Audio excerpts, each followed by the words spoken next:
Eva shotgun here.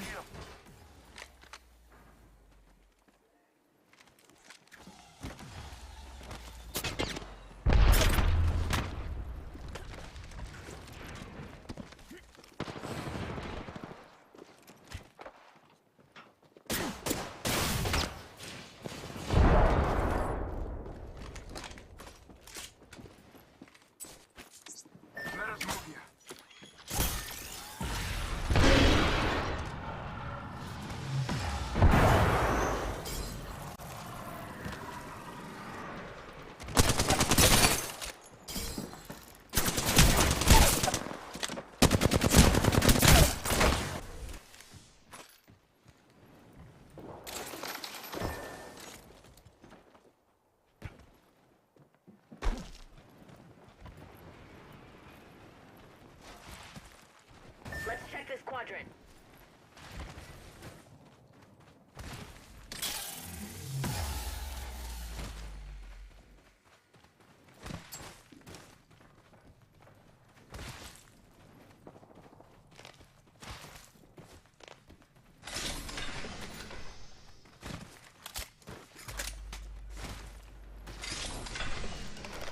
Bogey in my crosshairs.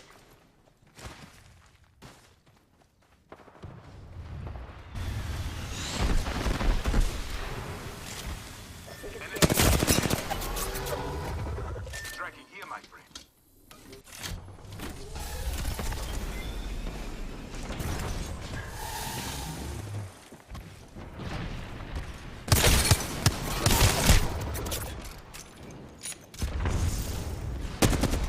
Enemy there. That's fine, mate.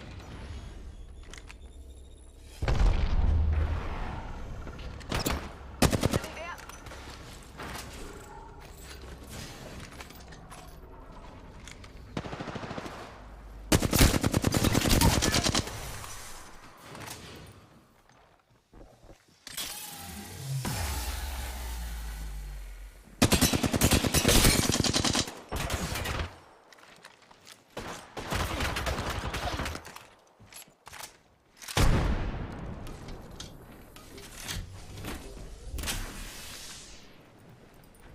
Enemy close. Opponent here. Here, our opponent's castle wall.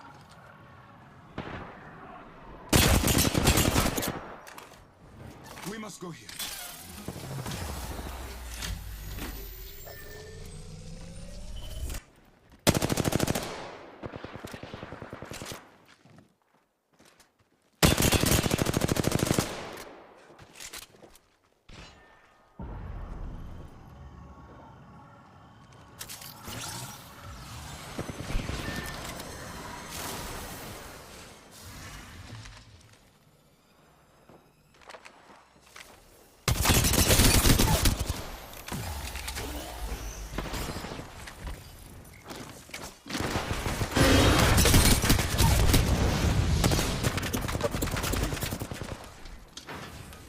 Enemy here. Face him up.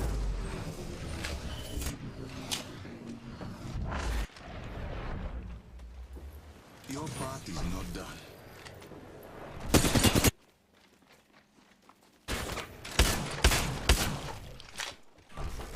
Go here. Just in it.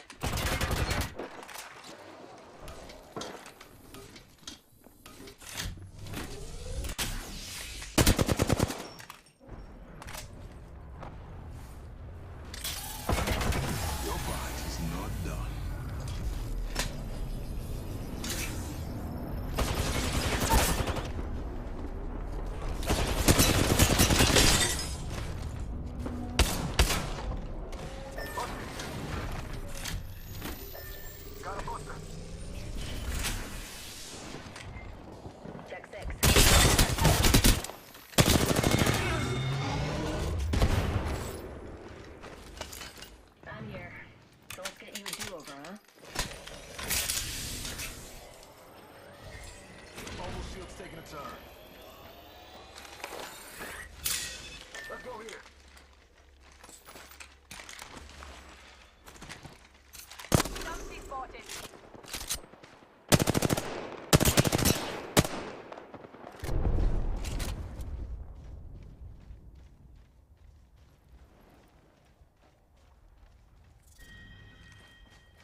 Bad guy, outside our orbit. Yes.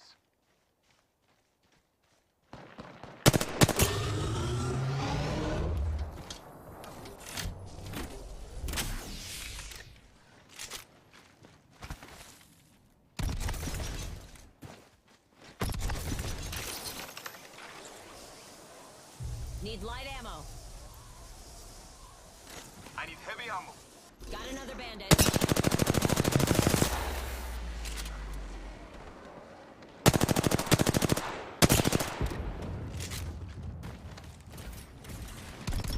Got a visual on a bogey right here.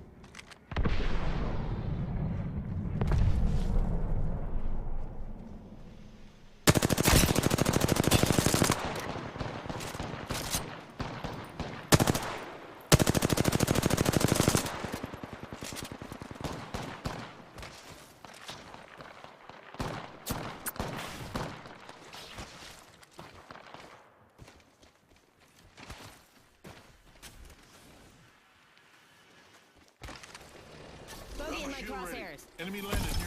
Hostile over there.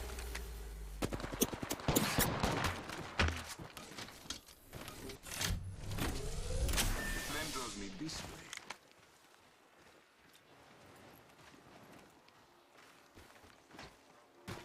There's a clueless bandit.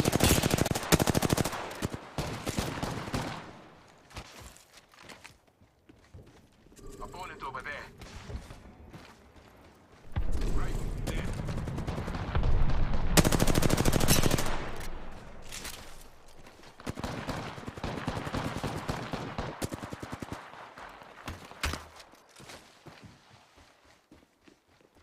Enemy there.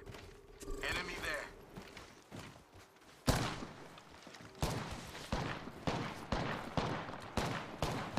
Let's scan this area.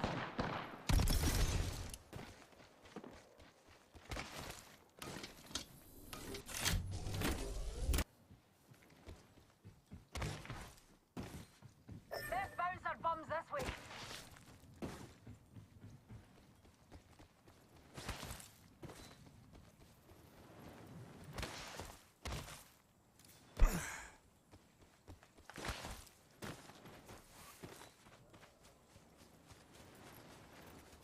I see an enemy over there.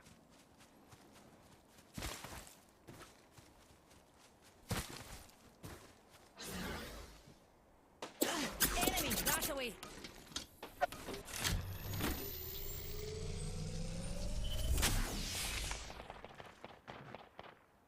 Bad guy, outside our orbit. Idiot there.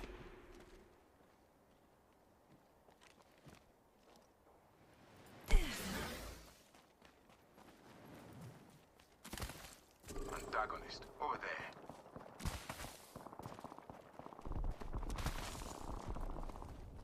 Enemy in view. Over there.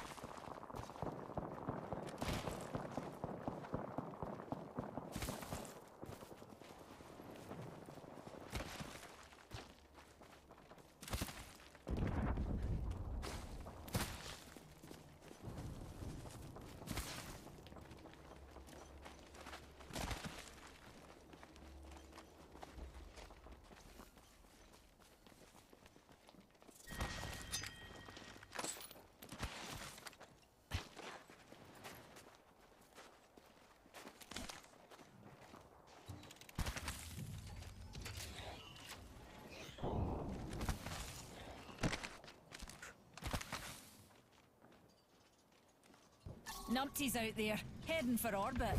Please direct me. Let's go. Enemy spotted. They are far. Spotted a bomb hole over there. Spotted what we science folk call a baddie.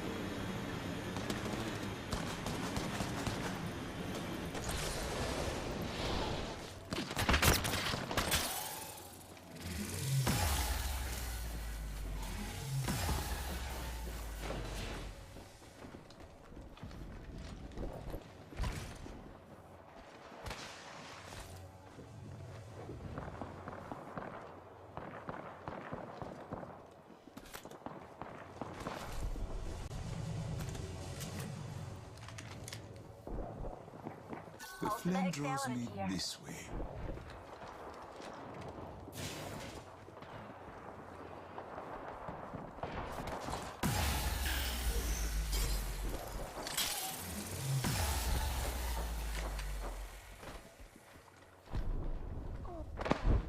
Get ready, squad. Got a bandit here.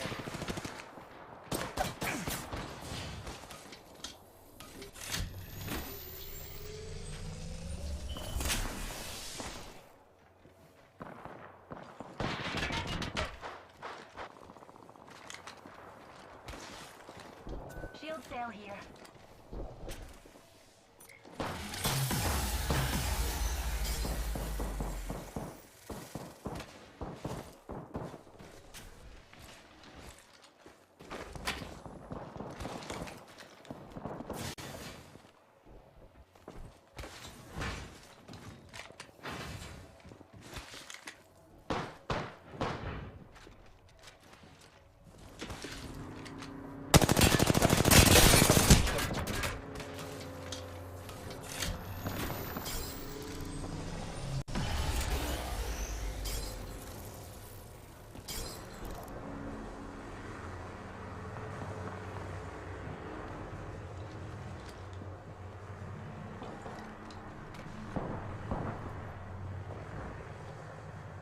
I reckon we should head here.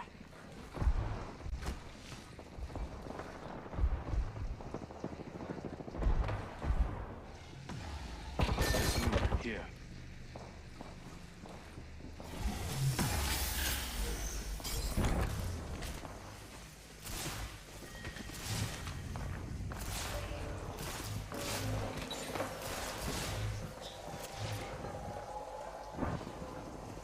We can scan this area.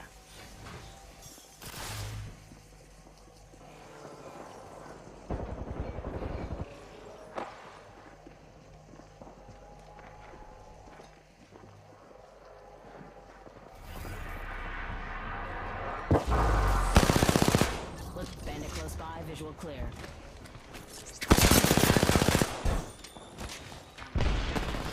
Enemy right here.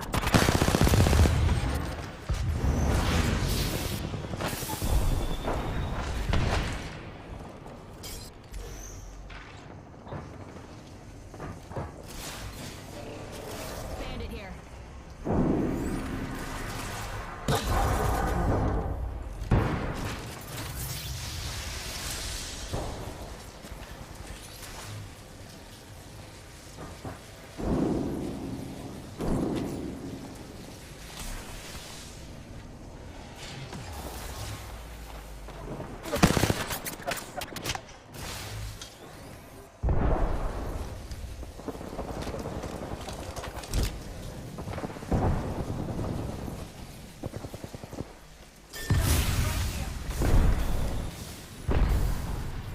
Let's shift her on.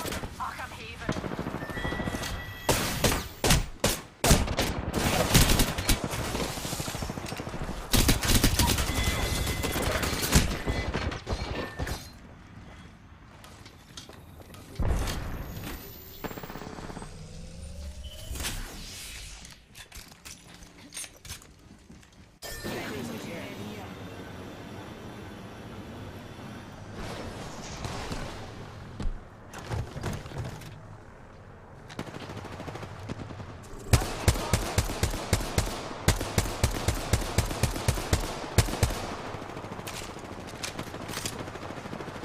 Buster, over there.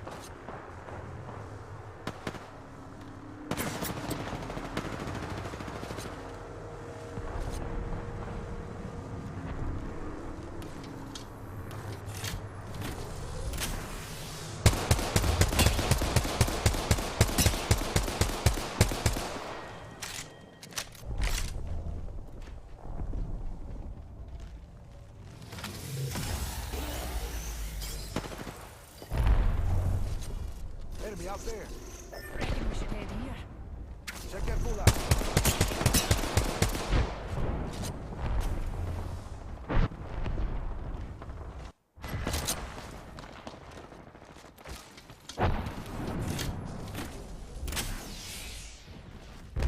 Another bogey.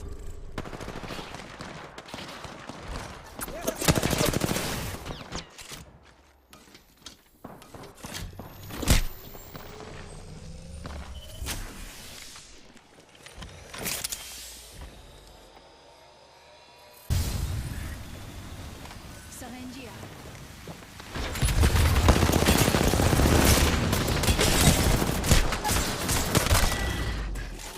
On your feet, darling. Plenty of fight left in you.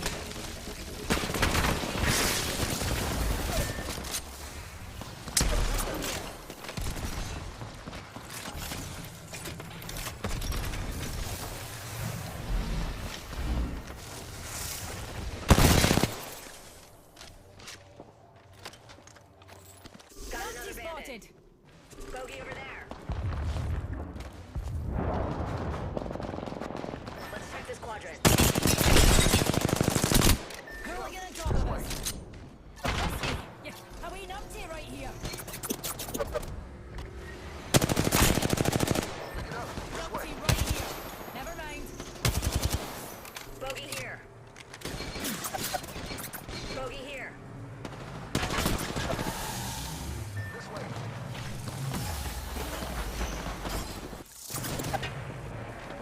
This way.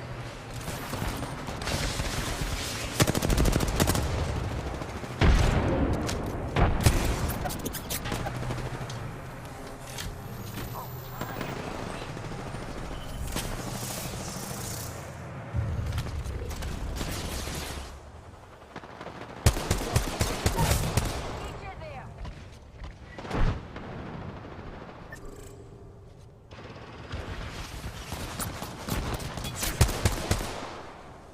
Got a fool over there.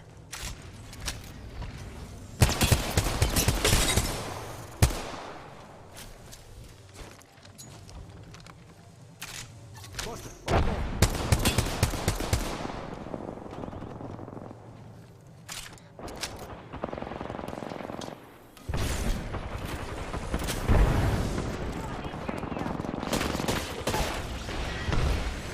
Numpty right here.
Bogey over there.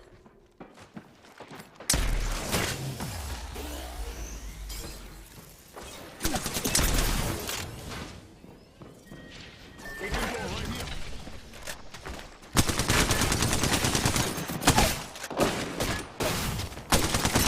I'm out of light ammo.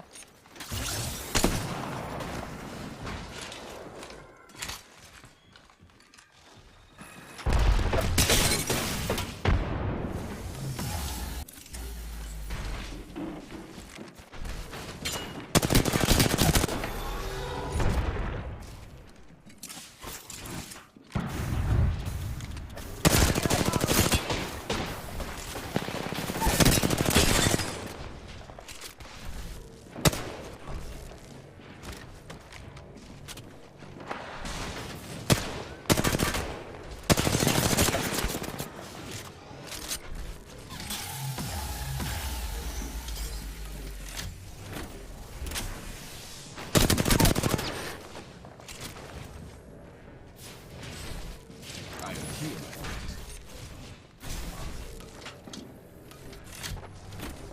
Bogey in I am here, my friend. You got a SWAT, anyone?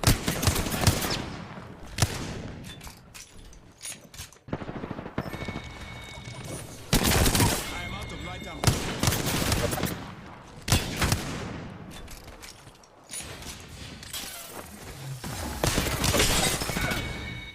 Your part is not done.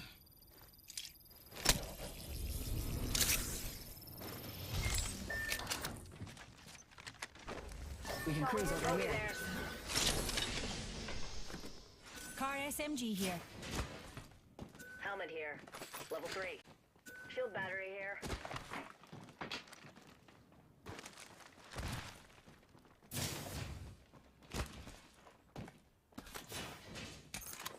Extended light mag here. Level 3. One of them right here.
ammo here. Sniper stock over here. Level 2. Peacekeeper here. This Shall we head this direction way, calls to darlings? me. Let us go.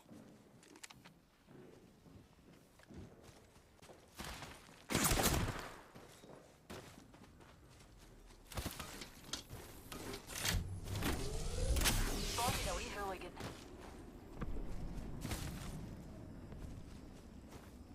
Reckon we should head here.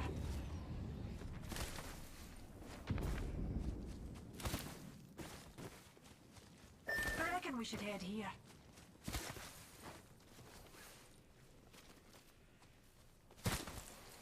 There's a wee numpty. Numpty there. This could get interesting.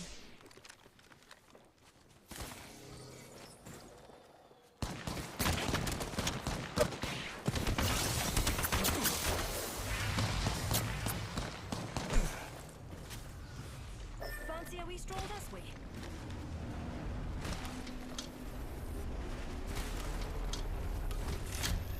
This direction calls to me.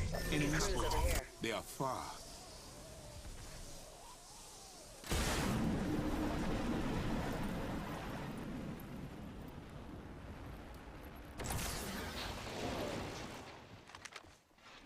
We can scan this area. Bolt SMG here. This way, perhaps.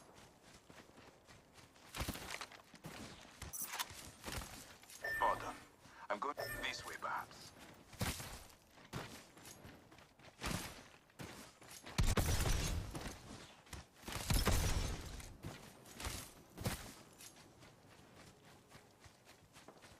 The pistol's no good without optics. Antagonist, over there.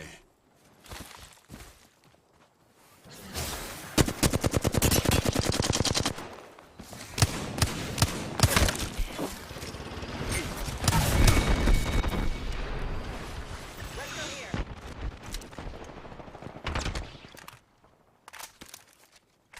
Let's check this quadrant. Enemy spotted.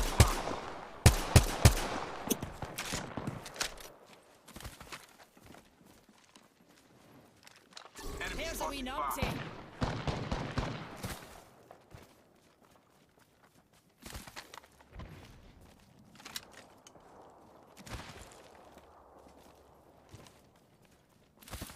This direction calls to me.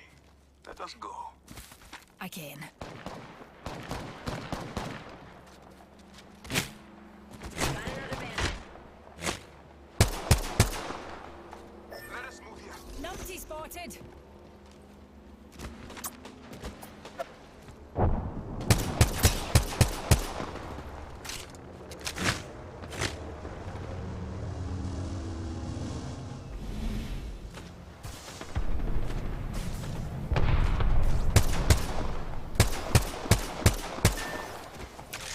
Enemy there. See that? Don't mind.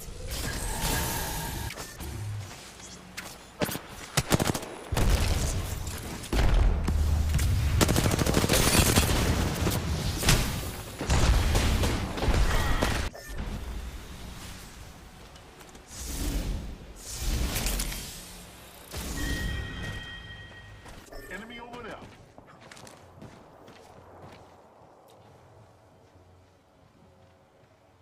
We can scan this area.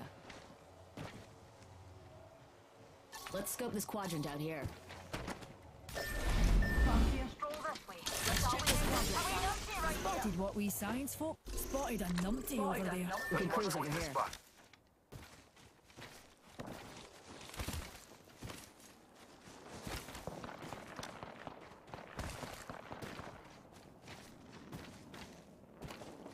Opponent over there.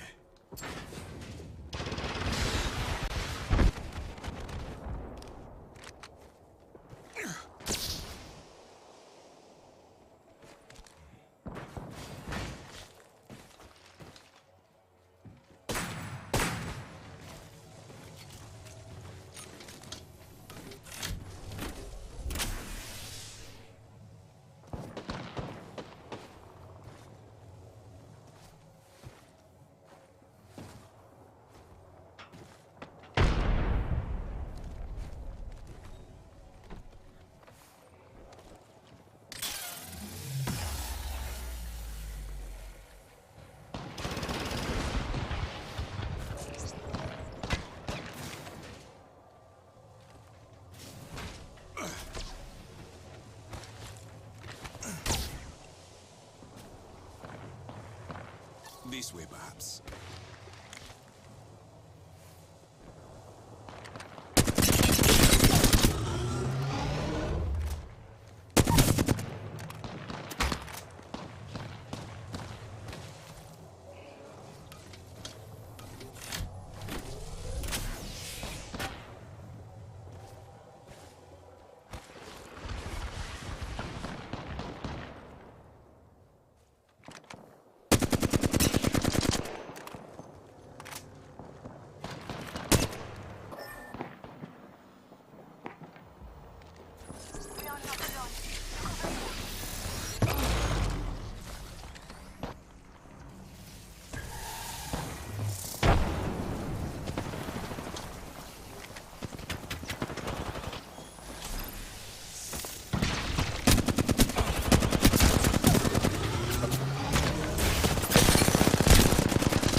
Here. Bomb this way.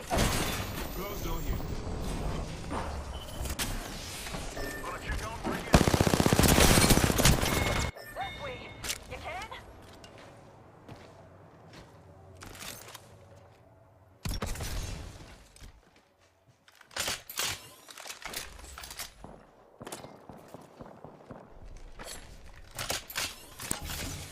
Contact with right. Here.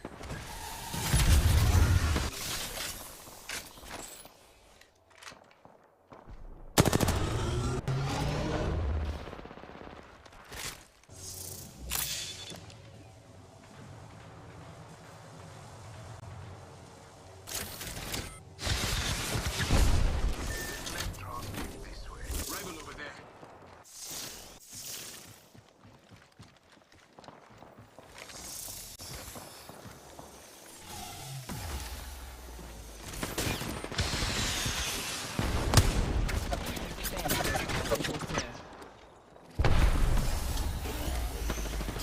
Bandit here.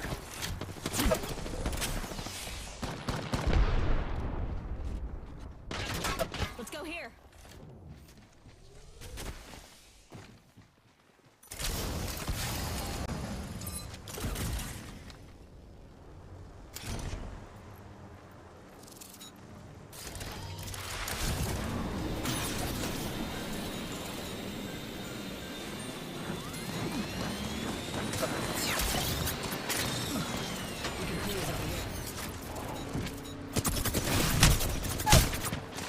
Let's scan this area.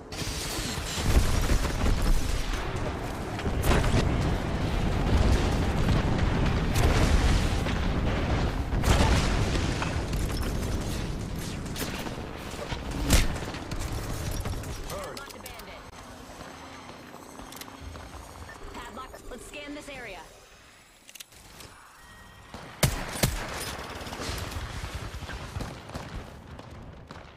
Pick it up. This way. Check that fool out.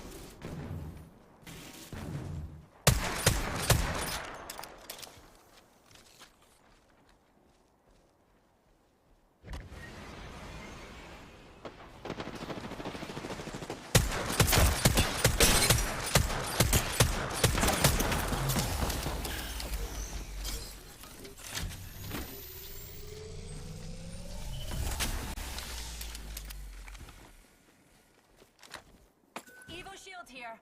Level 3. Let's go here.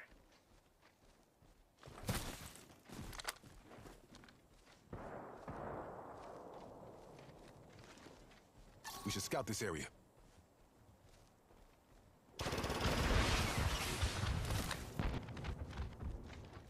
Bogey here, and I'm looking straight up. Let's at march towards this cruiser spot. here. Tally on bandit.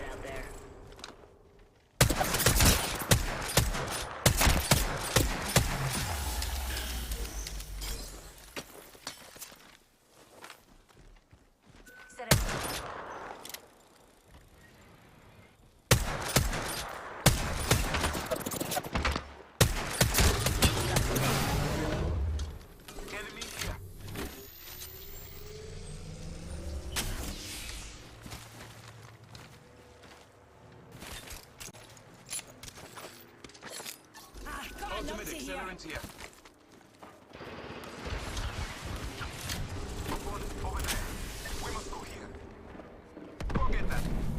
Rival over there.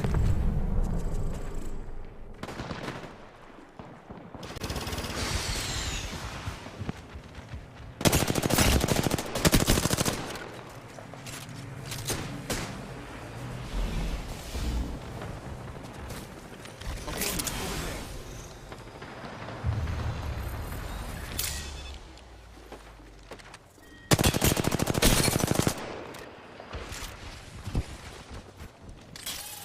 Bogey over there.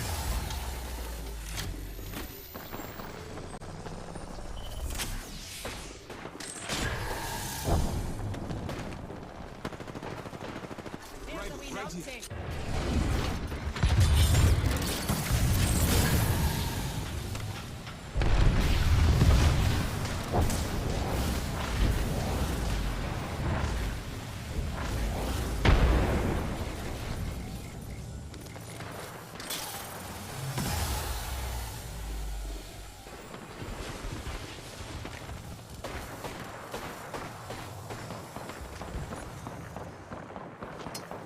Ultimate accelerant here.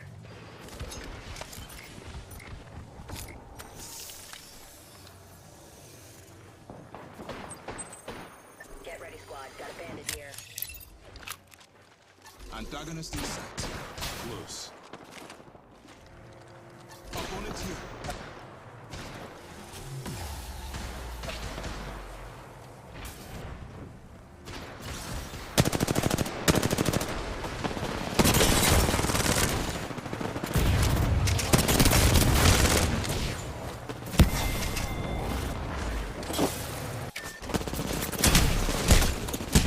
Orbits that way. Enemy that way. Let's shift the orbits that way.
yes, please.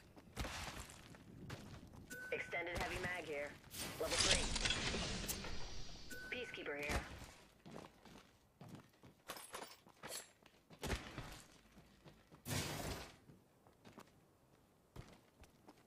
Shotgun bolt here. Level 3.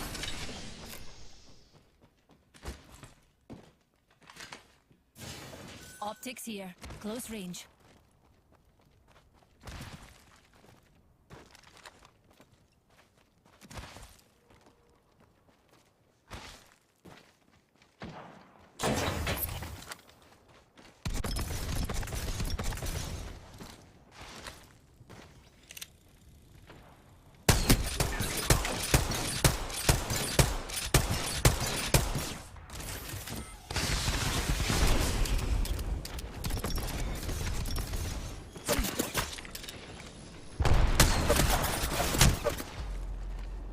Bogey there.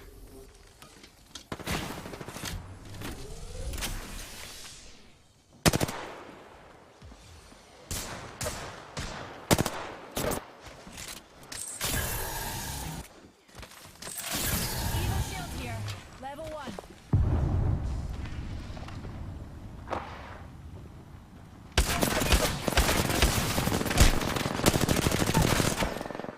Opponent here.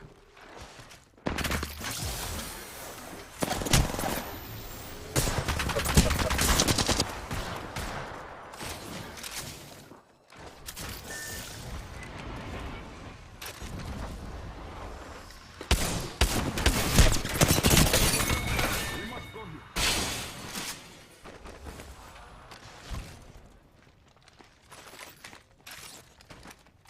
I've gotcha. Hey, how about no more dying today?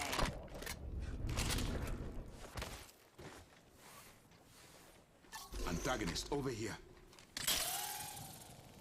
Hostile spotted.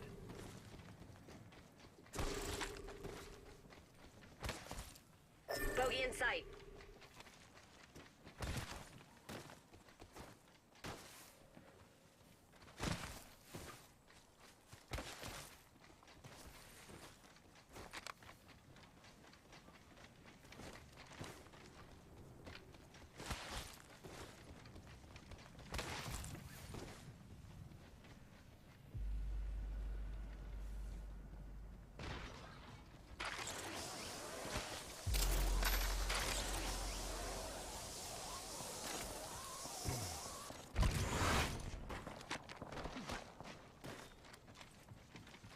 Let's go this way.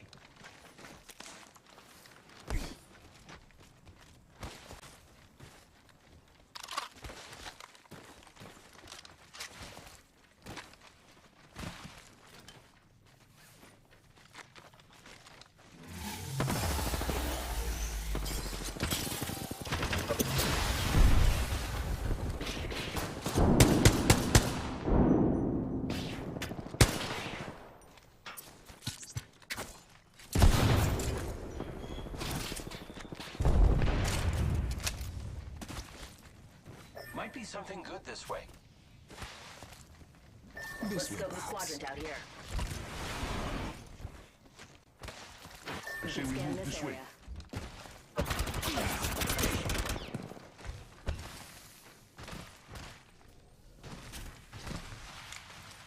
Let's go here.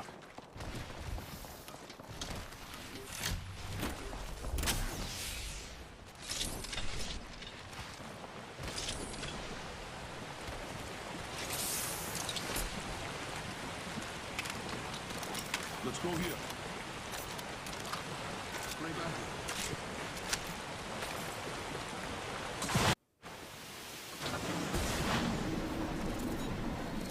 Antagonist over there.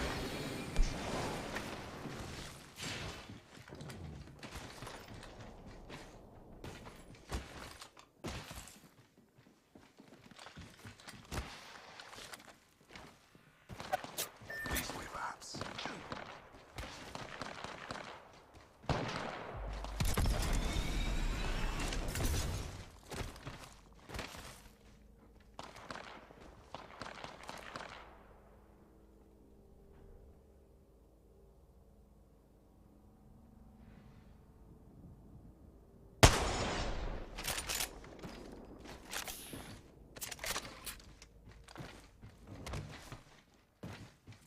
backpack here. Level 2.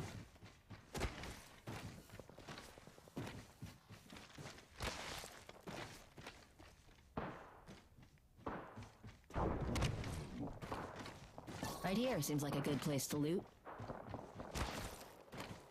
We're not alone, squad. We can cruise over here.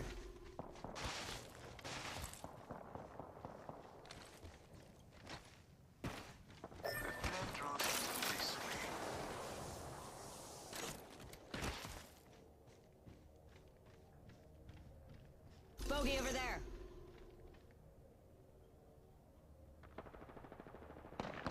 Hostile spotted.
Shield battery here.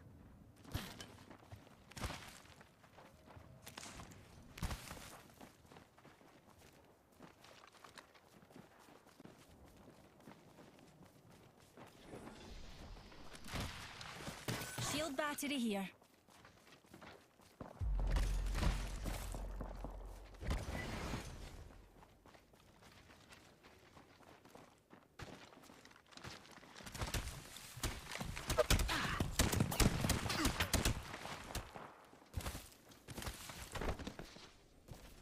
Let's scope this quadrant out here.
Bogey right here.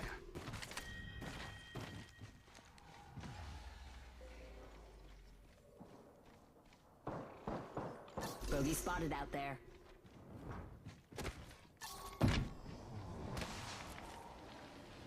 Right here seems like a good place to loot.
stairs I need you.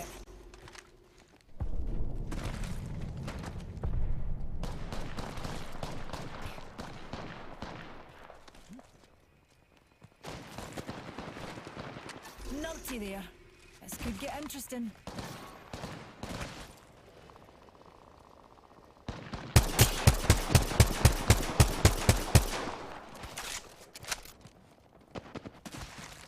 Shall we head this way?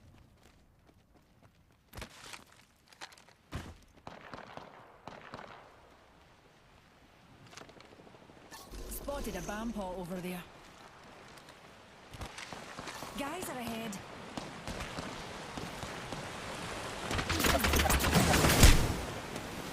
Bad guy, outside our orbit. Let's go here. Watching over there.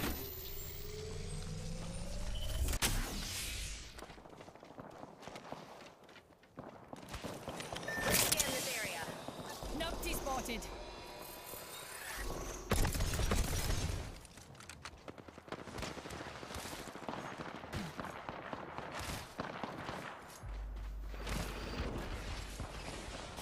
This way. You can.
Enemy there. I pay that no mind. Enemy there.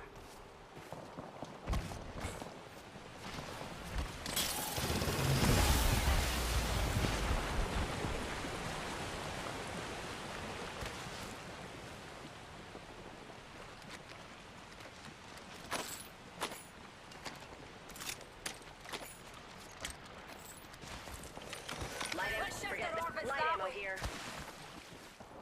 Let us move here. Enemy spot far. Numpty spotted.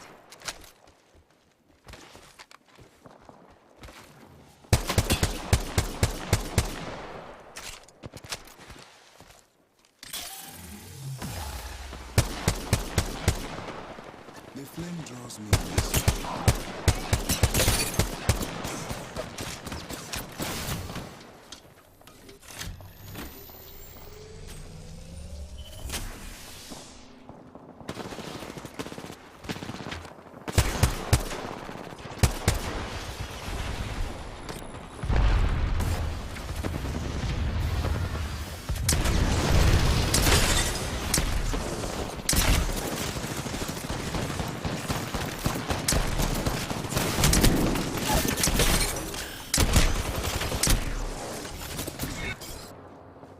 I see an enemy over there.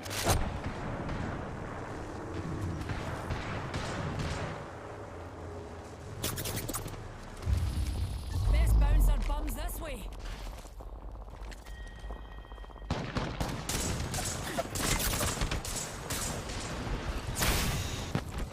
Enemy spotted. Enemy right here.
가자.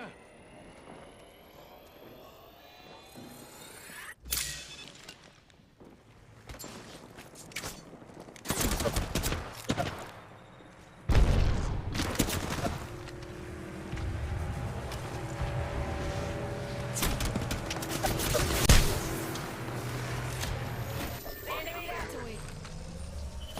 Let's shift our orbits that way. Pause. Enemy here.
The flame draws me this way.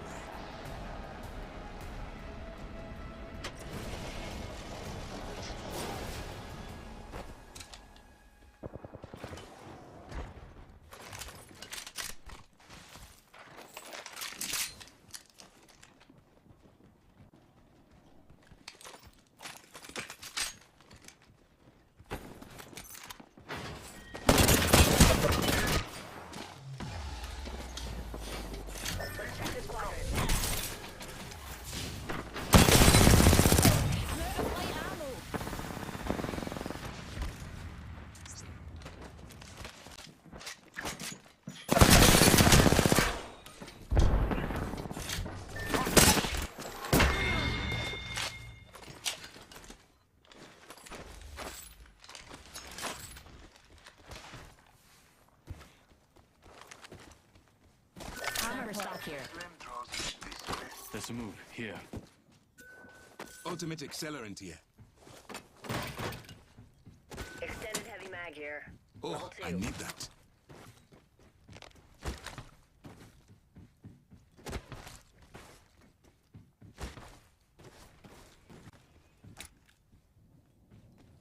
Evo share here. Level 2.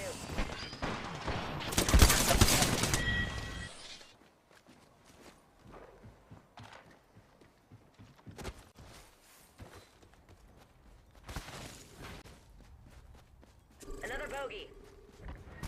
I suggest we do some research in this area.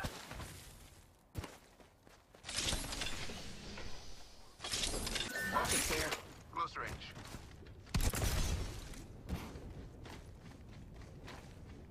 Let's see what we have over here.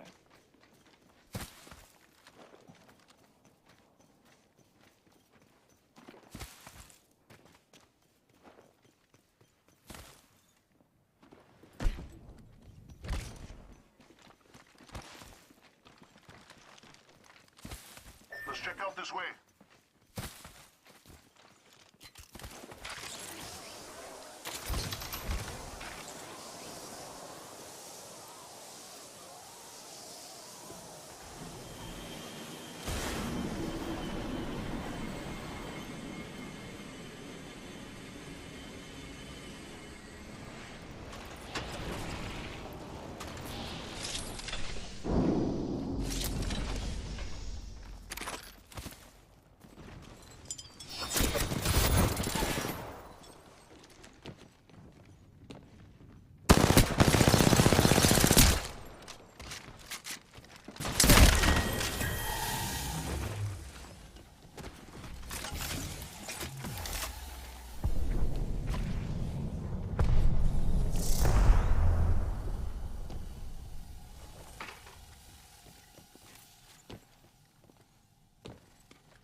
Let's check out this way.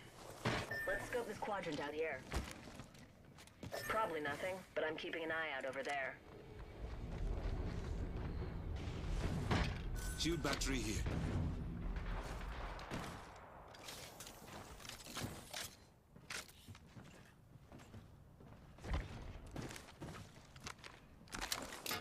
Optics here. Close range. Joker over there. Rival spotted. I got a loading over here. Shall we head that way? What we size will call a back.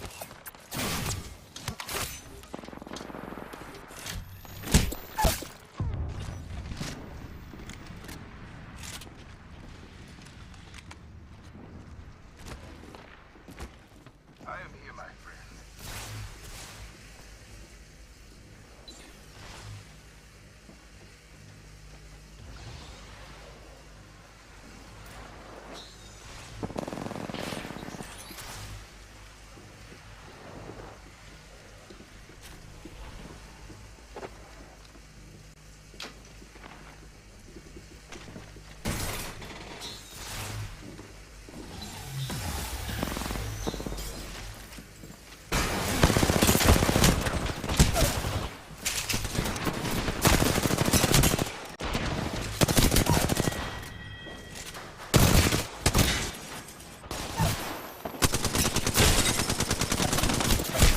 Let's scan the area. Let's check this quadrant.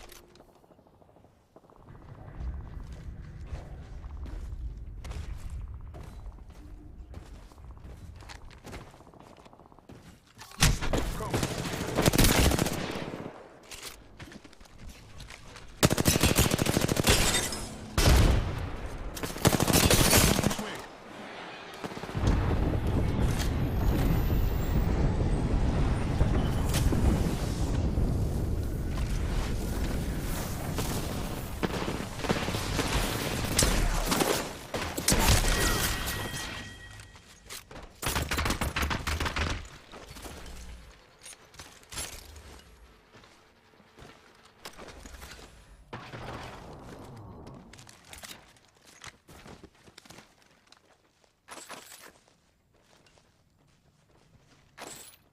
Shield battery here.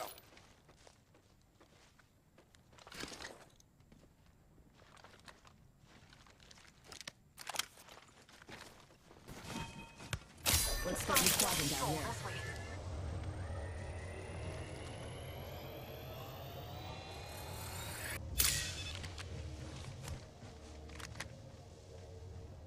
Bogey there. I can.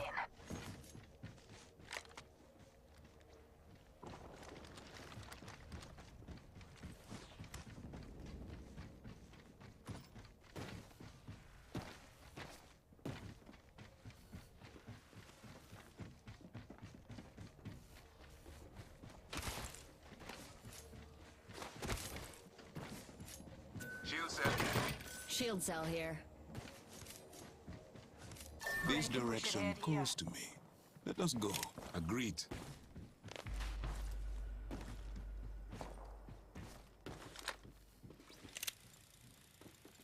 Let's go. Optics here. Close range. Flatline here. Shall we head this way, Diamond?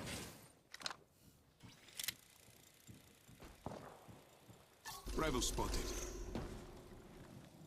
Cancel that.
We must go here.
Best bounce our bums this way.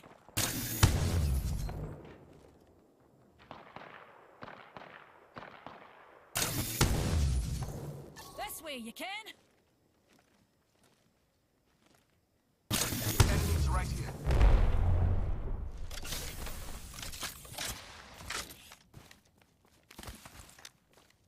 Enemy in view there. Enemy there. Enemy in view there.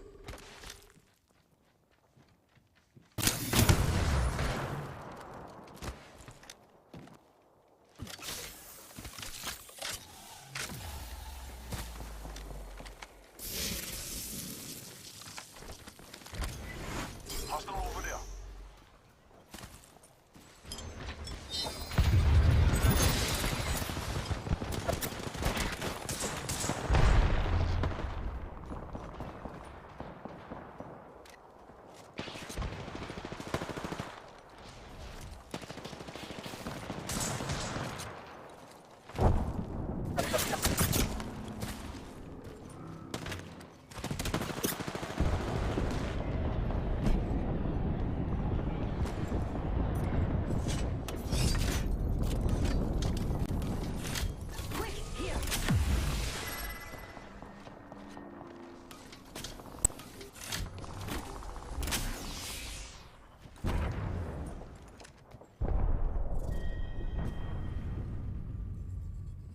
I locked this down.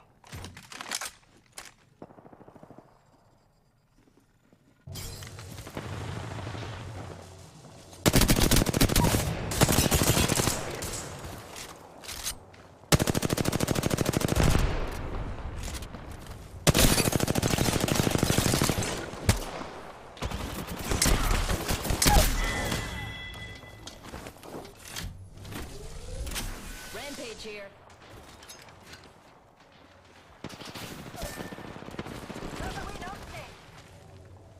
Let us move here.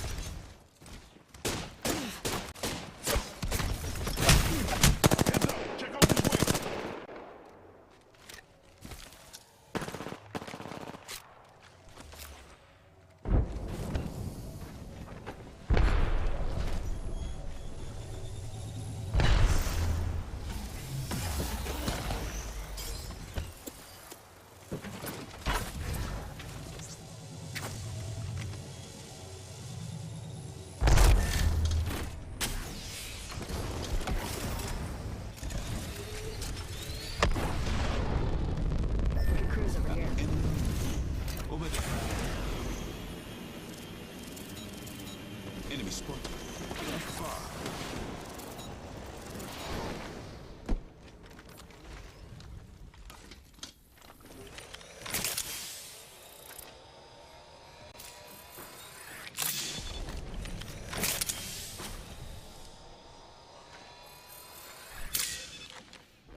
not done.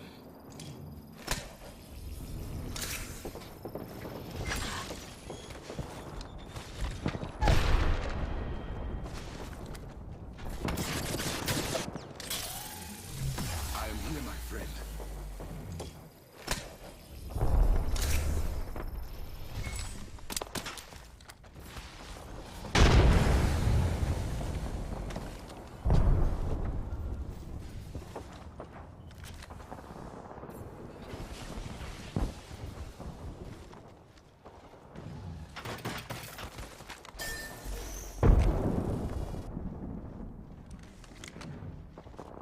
Enemy spotted.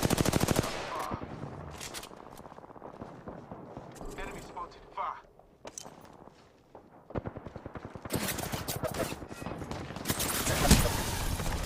Let us move here.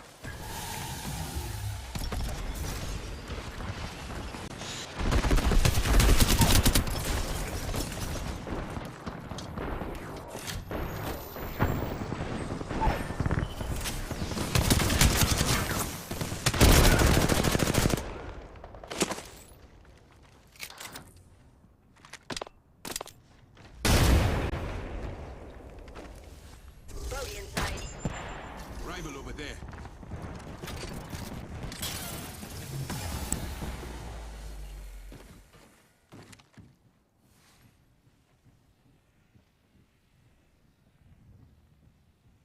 Clown there.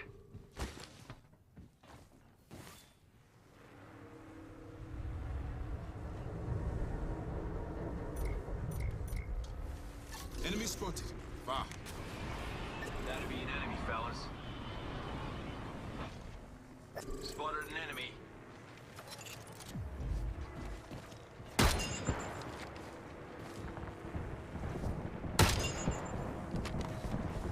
We can cruise over here.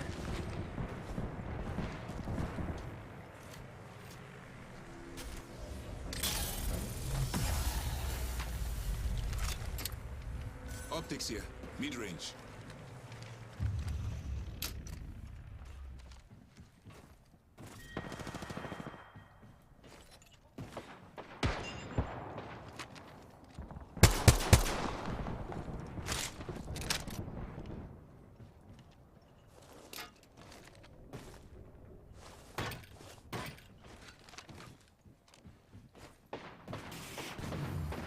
Let's scan this area. Gunshot.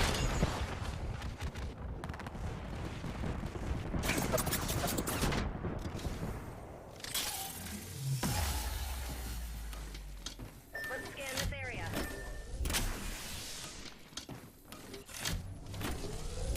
Let's go here.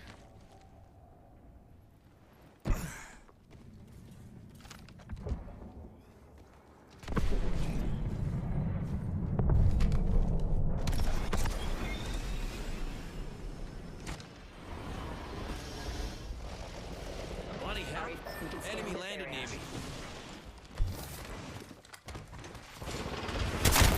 I think this place could use a lead.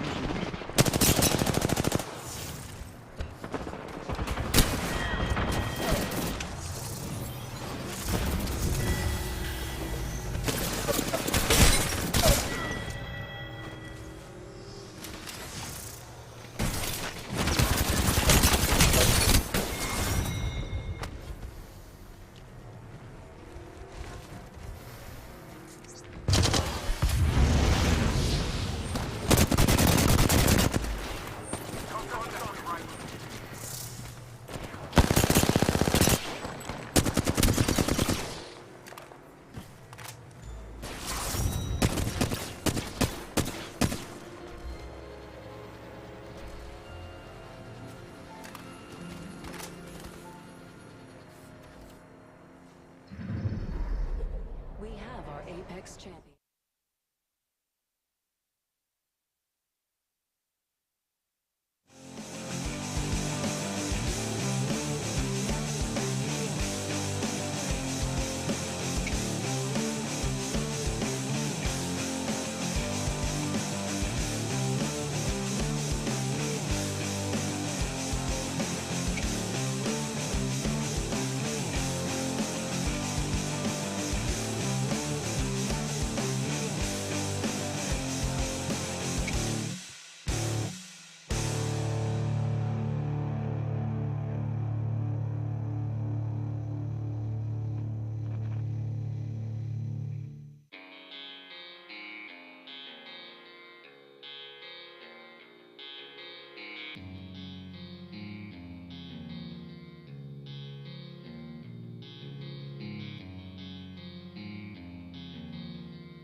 Hello everyone and welcome back for our second night of Series E qualifiers here for Series E Apex Legends. Of course, we're getting ready for Season 6. Crazy to think that we've put 5 of those behind us and are getting ready to make it a half dozen here very soon. Of course, we're coming off of last night's competition where Meowdy separated themselves from the pack, putting up a whopping 90 points across just 5 games. And they'll be looking to do the same here tonight. They're back once again, looking to build on that total, as remember, all these teams are competing to try and qualify for Season 6 of Series E Apex Legends. It's going to be an absolute banger as we have 5 games ahead of us. Now, for those of you that are new, I want to break down just how Series E works, just so we're all on the same page. Now, Series E is a professional esports open circuit that absolutely anyone can join across multiple different titles.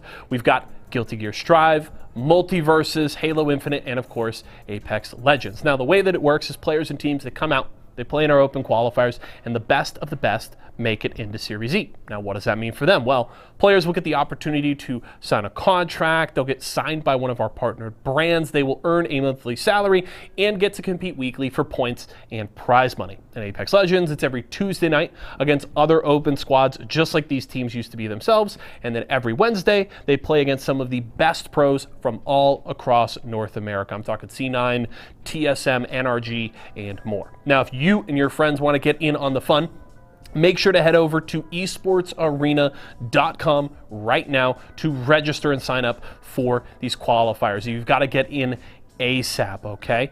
Couple more qualifiers for Series E Apex Legends coming 2 weeks from now, but Guilty Gear Strive and Multiverses qualifiers just started this week. So make sure to get over there, sign up for what you want to compete in, and try and get in on Series E very, very soon. Now, not going to waste any further time. We've got 5 games ahead of us, and I know T Squared and Dia are itching to get into the action. So I'm going to hand it over to them as we get started with another night here of Series E Apex Legends qualifiers.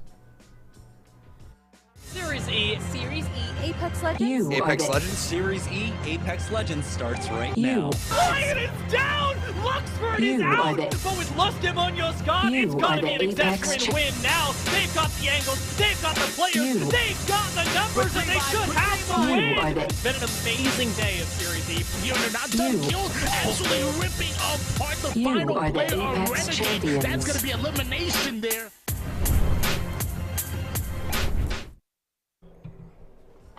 I tell you what, T Squared, as soon as I heard Yeso say, let's not waste any more time, I was like, yep, can't agree more, let's get into it. Because I'm so excited, as always, to see what Series E brings to us, especially coming off the back of the performance that he mentioned yesterday from Meowdy, but also so many other teams that have made their way back to the finals through even more squads than we had participating yesterday, still to prove their mettle today.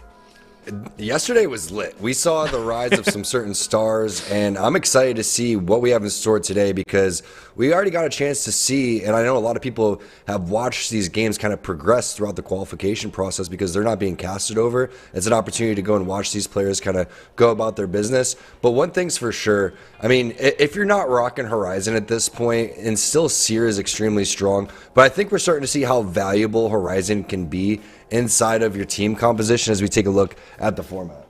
I mean, especially when we consider, within the way that these points are formatted, how important it is to be able to accumulate kills. It's exactly how we saw Meowdy put up their 90 points yesterday. The 12 points for first simply ain't cutting it. You need those placements, but even more than that, you need to be taking out 1 or 2 squads at the very least if you want to be competitive near the top. And it's to that I want to take a look at our teams, because while we mentioned that we had a lot of returning ones, one of the ones that's catching my eye is Zero Marksman, who out of nowhere had a really good performance yesterday. This is not a squad that a lot of people had their eyes on, but they ended up making top 5, and honestly left me wanting more as I continue to evaluate what this new entrant of talent into Series E actually means. For sure. I mean, there was so much talent out there yesterday, and I think that there's teams like Running Late that have the perfect team name, right? Because they are running late, and it's going to be tough to catch up to people like Meowdy, because just look at the amount of points that they put up, and it's the cumulative total throughout all of these qualification processes. And we're going to be halfway done once we're done with tonight's matches, and you basically are only going to have 10 more matches. So you have 15 matches to go and prove yourself to get as many points as possible. Now the big question, Dia, what do you think the overall total is for the #1 team? Because we saw around 80 points yesterday. Do you think someone's going to be right around that maybe like 200-point mark? You have to kind of set a bar of what you're going to be looking for based on what you've seen so far, because the pace has been set very high. Yeah, if it's Meowdy, we honestly could be breaking 200 today, based on what we saw. However, it's also worth considering that point total could be brought down pretty significantly by other teams having the chance to adapt and maybe having good days themselves. One of the squads that I'm going to be keeping my eye on, as I did all of yesterday, is Slepton, who you can find near the bottom, bottom right of your screen. Slepton had an incredible day on Monday in the ALGS preseason qualifiers, but it looks like our Series E preseason qualifiers were just that little bit harder, so I want to see if they can get back on their feet and take down these lobbies, as I know that they absolutely have the skill to do. It's just they're running up against so many other squads that are primed to fight. There's so much fighting that's taking place, and that is something that you brought up yesterday before the show started, is that if you're not going to be confident in your team fights, you're not going to really stand a chance. And we saw certain teams that we weren't expecting fall a little bit short. The 50-50s were there. Now we get a chance to look at the team compositions. We saw Gibby was very useful in certain scenarios, so don't count Gibby out. And you know what's funny is you all of a sudden you hear the wrecking ball gets rid of the Gibby bubble, but if you actually stand and put your arm shield up in front of your Gibby bubble, it doesn't knock your bubble down. You just end up, it just bounces off you like a giant meatball. So Gibby is still strong. Gibby's very, useful in certain scenarios. It's just, other people find maybe Seer a little bit more popular. But if you're looking for a little bit of a defensive stand, if you're very comfortable on Gibby, he's still a very strong legend. And I'm a firm believer of, if you have a controller player on your team, when you get that ADS going in, what do controllers specialize in? They specialize in ADS fights, especially up close. So if you get into, a trade battle with a controller player with a Gibby, I feel like it's almost impossible to lose that one, especially if you have something like the Scout. So it's going to be exciting to see what these players bring to the table, what compositions everybody's going to be running. And here we are, game #1 of day 2 of the qualifiers for Season 6 on board with our winners from yesterday, Meowdy, going on over towards Lava City and Big Mod. Now, we saw yesterday, Dia, how nice it was to look at the loot that these guys had when they were walking out. Plus, they were very rarely contested over here, if anything. So the amount of loot that they're going to get is absolutely insane.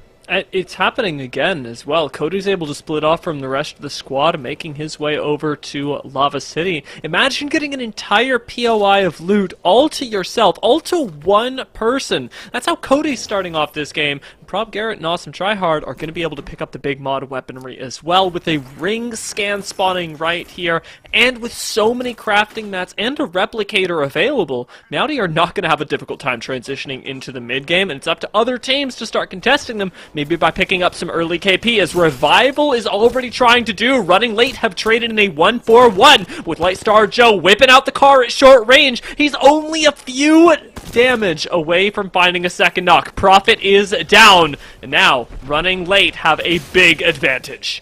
Big fan of Lightstar Joe. Have an opportunity to play with this guy last split a decent amount. Great attitude, great player overall. You can see his Seer was extremely useful in these scenarios, coming through with the Volt, getting some kills. The armor swap coming in as Hero's going to drop that one. Tommy coming in with the flag, but it's virtually a 3-on-1 at this point. He doesn't have his grab lift, so he can't get back up on the top.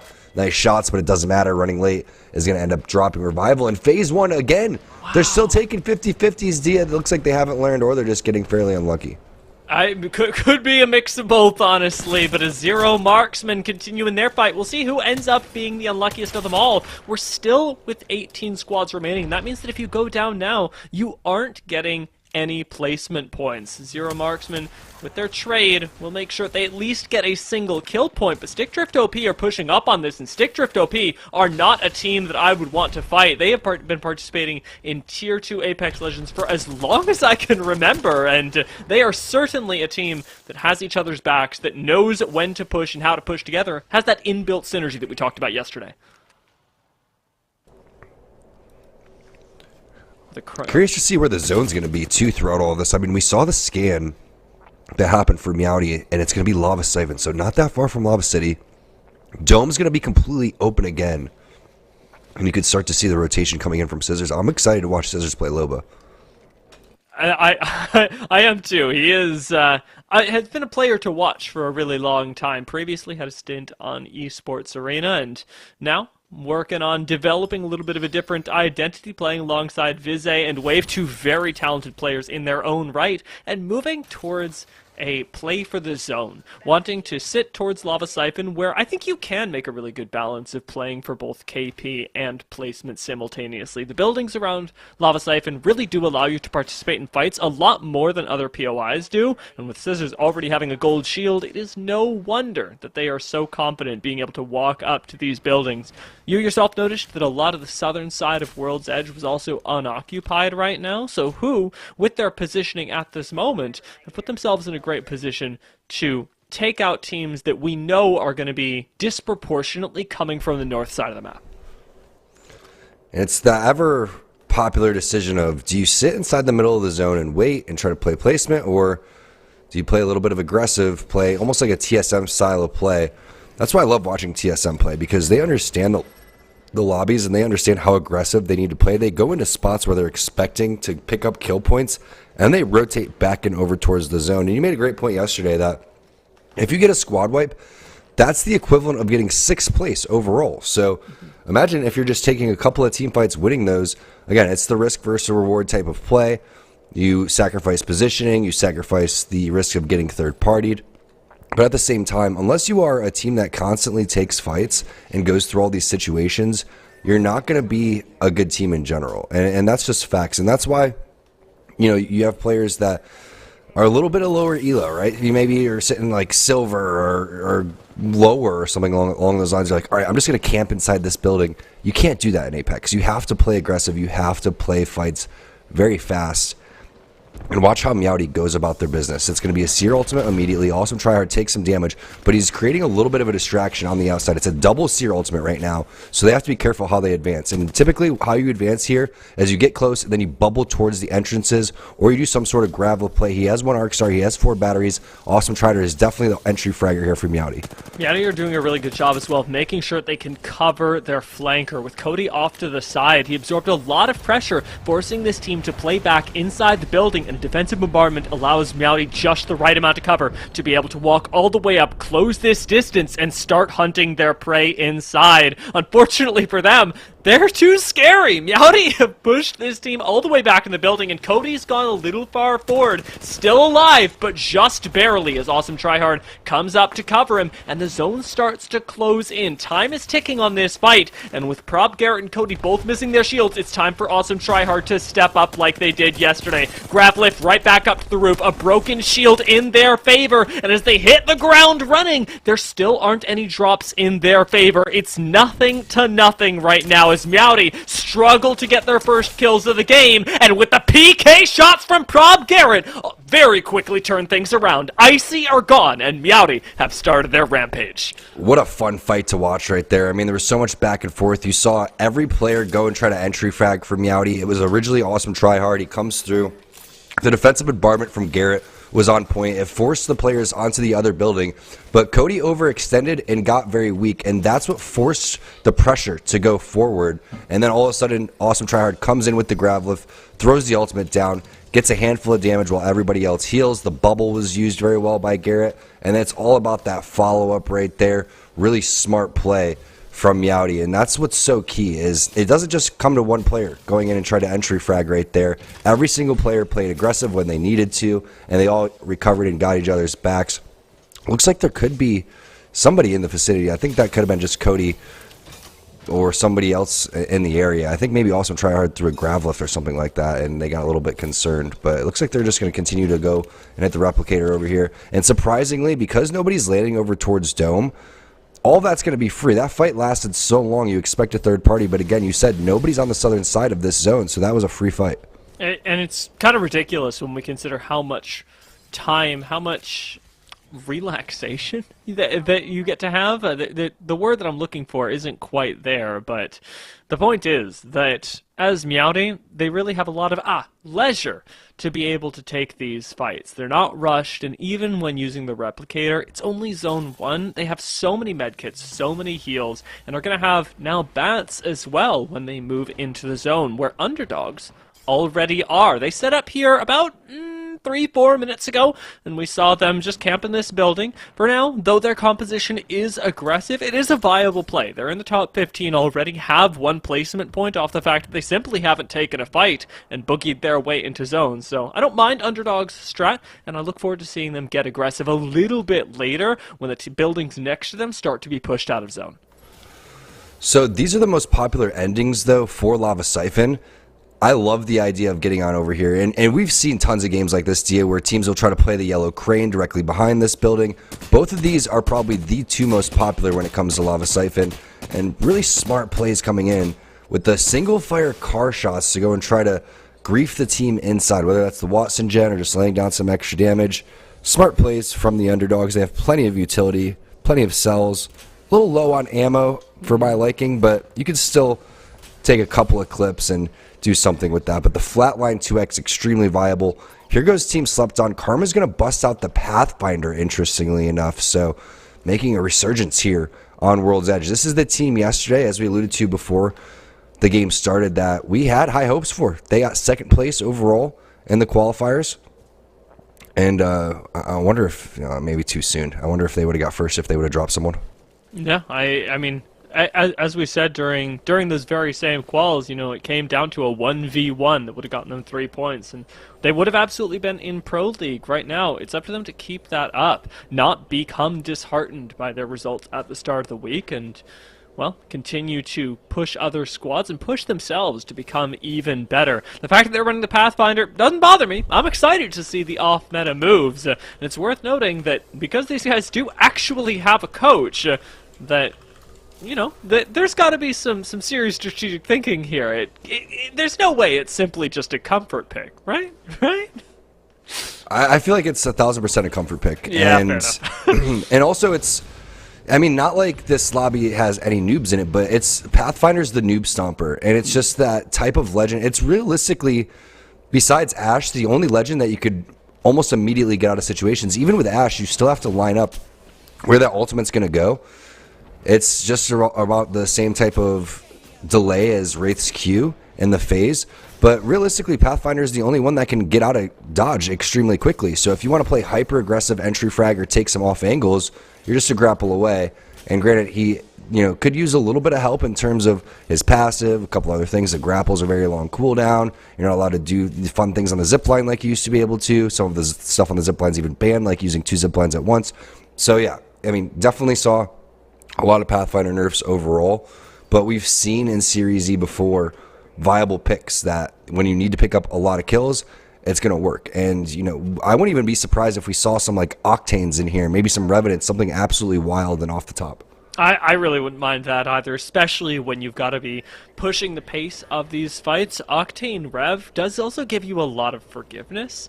If you do go in, discover that you're pushing, say, Meowdy, and that they're absolutely ready for you, you've already backed off. It's automatic. Redeem, however, they're taking a very different approach to this game, like a lot of other teams. Moving their way into Lava Siphon, playing things a little bit slowly because territory is so important. And it was actually in this sort of area around the center of the map that we saw Redeem do really well in a Harvester zone just yesterday as a 2-man. When they're able to control the height, just like this in Lava Siphon, they get a lot of extra space to work with that other teams simply can't manage as well as somebody with the experience of Redeem.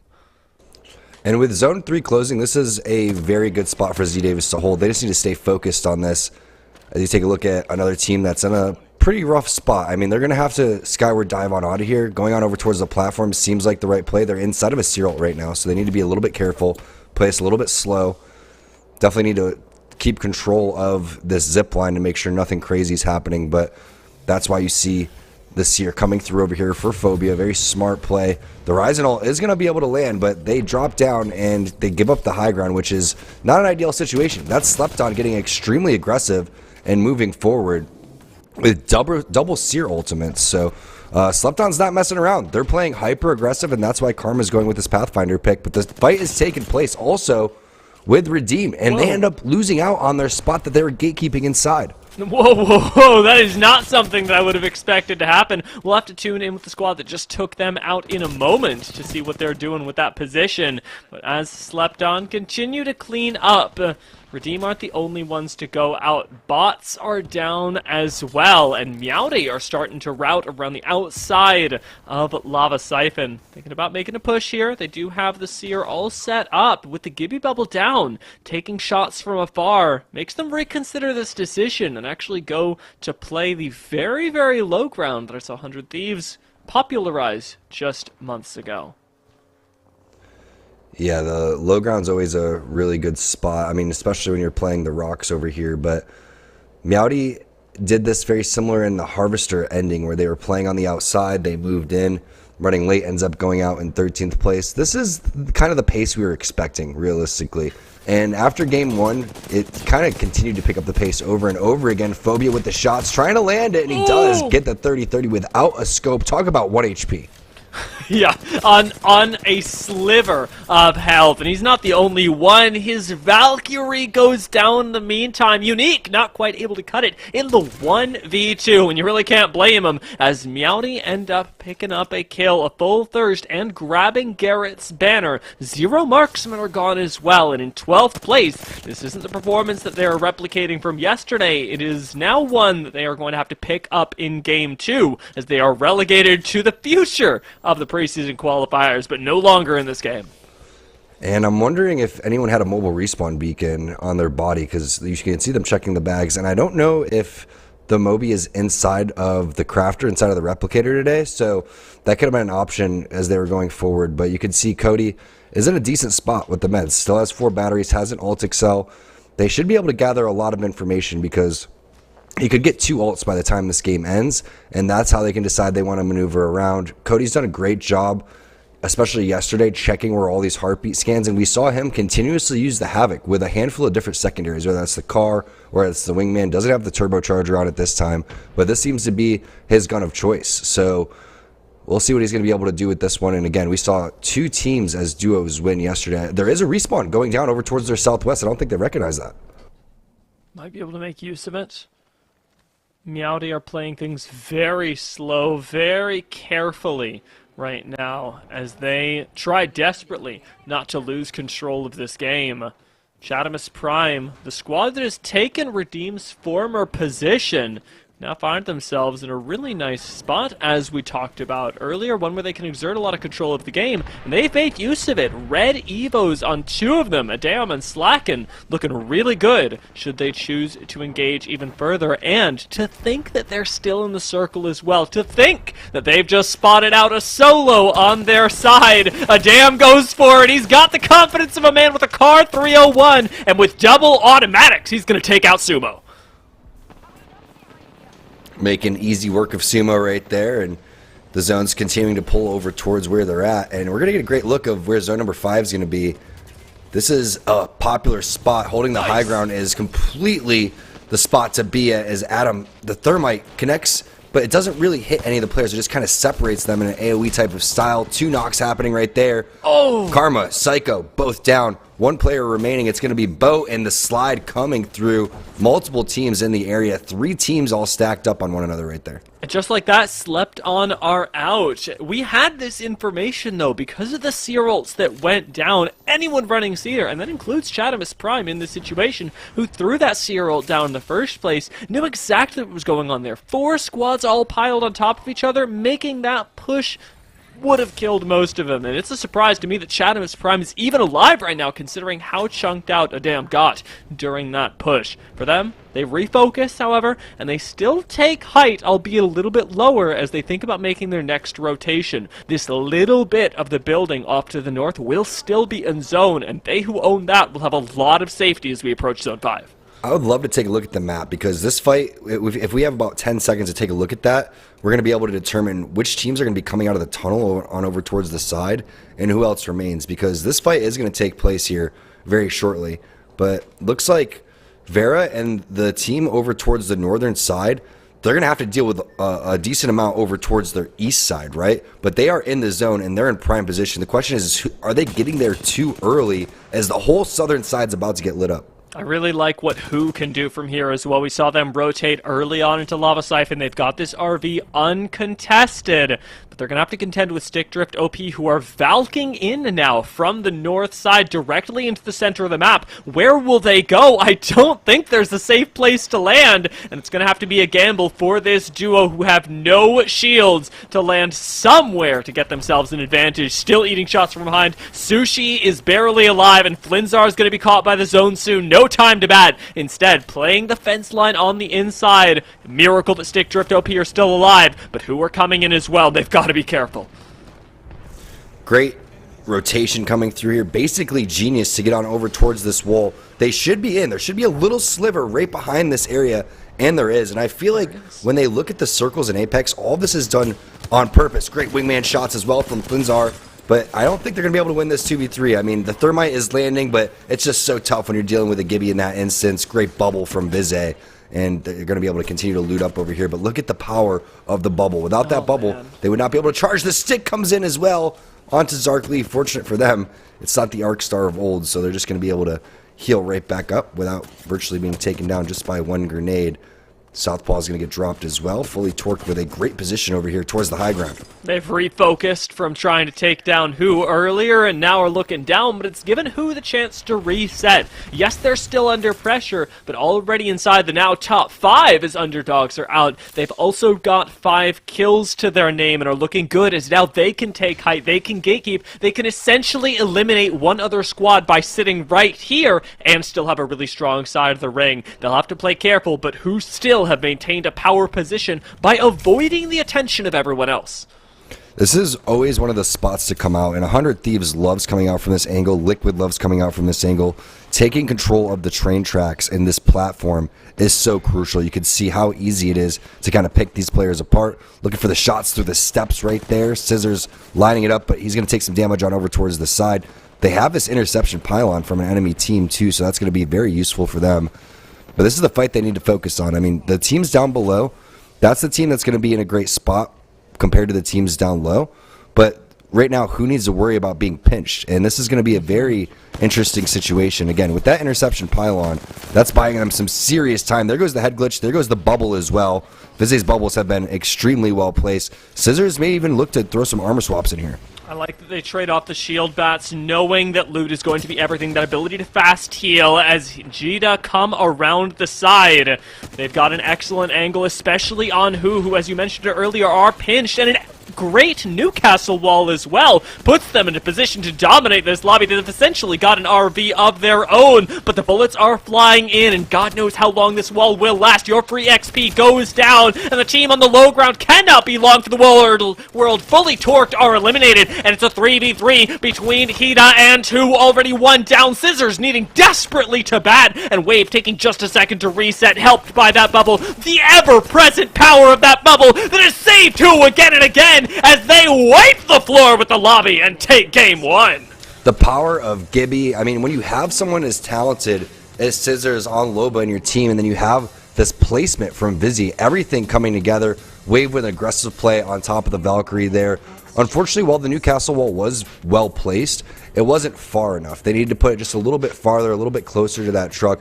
And once the aggression comes, once the first knock comes in, that's what that Gibby bubble is so useful for. You advance with that, you cut off the angles, and making easy pickings of that final fight. You can see they are here to play. All 3 extremely talented players, and I'm excited to see what Scissors does on this squad. And it's that competitive experience that we actually brought up with Meowdy yesterday as well. Well, Who may not be the, I want to say, ranked grind terrors that I imagine, or that I have seen Meowdy to be. What they are is extremely confident when it comes to how to play out end games together. That's where they were on the same page, and it was a pleasure to watch their development into this game. As we talked about, they prioritized Lava Siphon really early and were one of the few teams not punished for opting into a quick rotation to zone. And when we look at the overall points from yesterday, I'm going to call out from the top 5. You have Meowdy with 92 points. Who was in second with 50. Redeem right behind them with 49. Buff Aim Assist with 47. Then Zero Marksman at 38. And then the list gets fairly close when it comes to that area.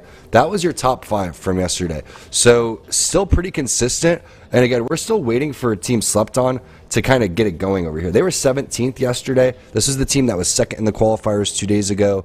We're expecting big things out of them, but we're seeing who come through ready to play. It's a different day. It's a different style, different zones. And again, Gibby on both of these teams have been very useful. And I'm glad that they had a good time. We will be on World's Edge for all of our games today, so keep your eyes out for the variety of rings that we'll get and how these teams like to play them. For a little bit more insight on that first game, however, we're going to toss this one over to Yeso.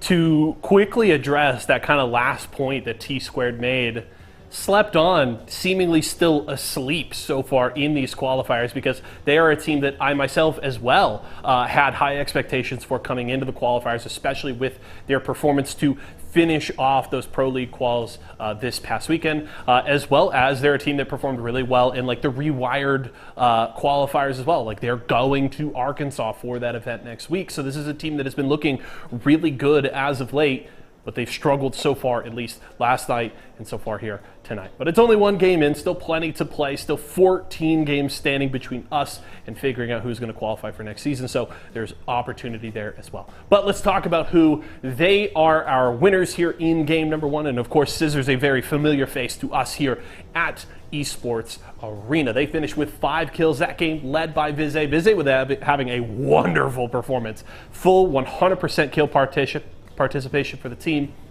with those 5 kills and 5 assists and over 2,700 damage in that first game. Very good showing from Vizay to start things off, and who got to be feeling really nice with that game number 1 here today, looking to build off of what was a solid performance yesterday and a strong finish to the day. So let's jump though into our Mobile One high performance moment here for our first game of the day, and it's right to the late game. It's who Wave with that gold armor, stalling just a little bit, gets off that cell to get a little health back, and then they just play well around the bubble. The gold knock shield res does make things a little nicer for the other side, but who do a good job of cleaning up, playing well around this bubble, and they've just got good resources here. Even Scissors, with his armor broken, able to get into that fight with the focus on both of his teammates, and Vizay doing some great work here in the end. So well played from who, and just a good job of dealing with that Newcastle,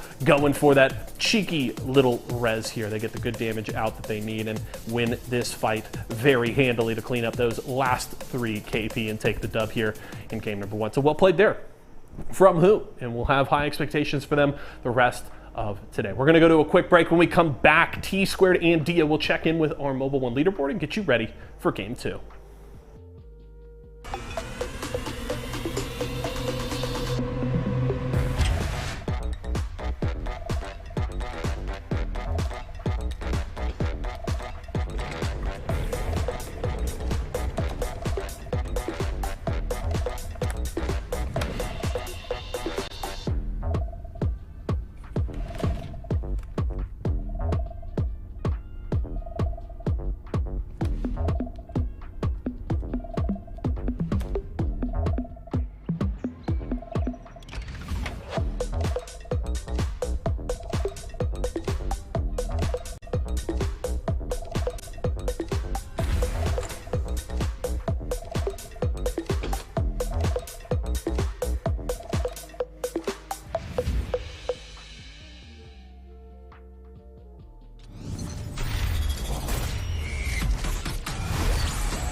Tyson boneless buffalo bites have that tasty kick of flavor, so they're perfect for any get-together.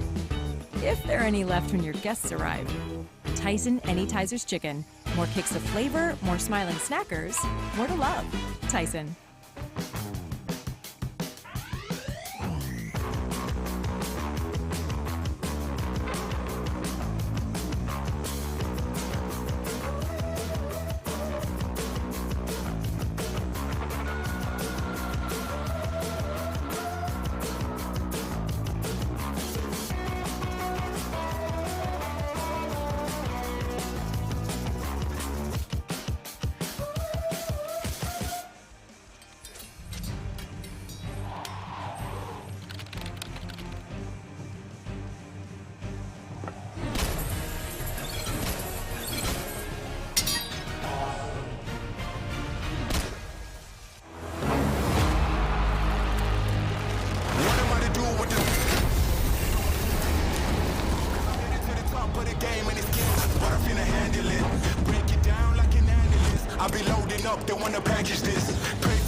pacifist. I'm never old enough to give a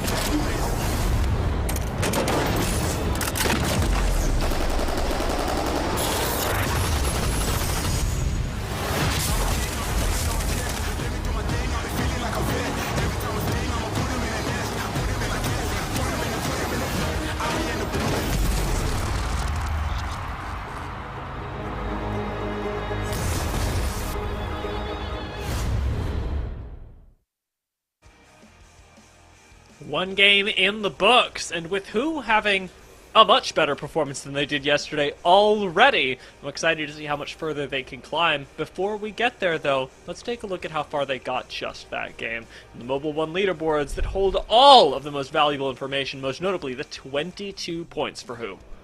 Yeah, and I'm looking at the math. They had a 42-point differential between them and Meowdy for first place, so they chunked into that just a little bit. They still have around 30 points to go and make up, but that's a great start, right? Coming through and saying, all right, we were second place yesterday, but we're going to start game one off with a bang.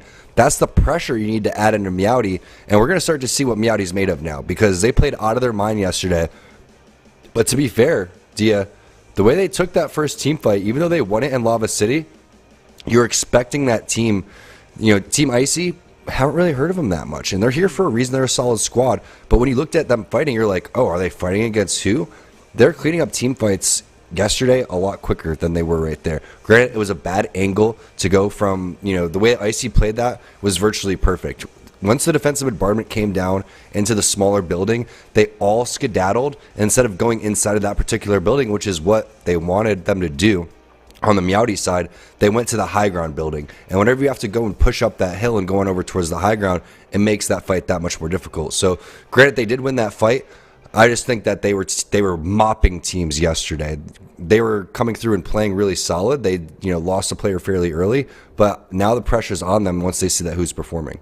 Of all the squads that landed themselves in the top 5 yesterday, who are the only ones that have pushed themselves there after just a single game? It's up to them to maintain it, but a lot of the other squads, you've got to imagine, are quite upset about it, and I wouldn't be surprised that along with Forgot to Warm Up, one of our teams participating today, other teams also start to pick up more momentum as the day goes on and as you get more experience and more comfortable in the lobby, which is unlike a lot of the other ways that you can warm up. Most teams weren't doing scrims right before they popped into Series E. They probably warmed up with ranked, and then they tried to go for the qualifiers. And the thing is that, especially in the final lobby, the game style is so different, and who, for their part, were able to clean up off that, and with their landing spot in Landslide uncontested, I'm sure it's helping.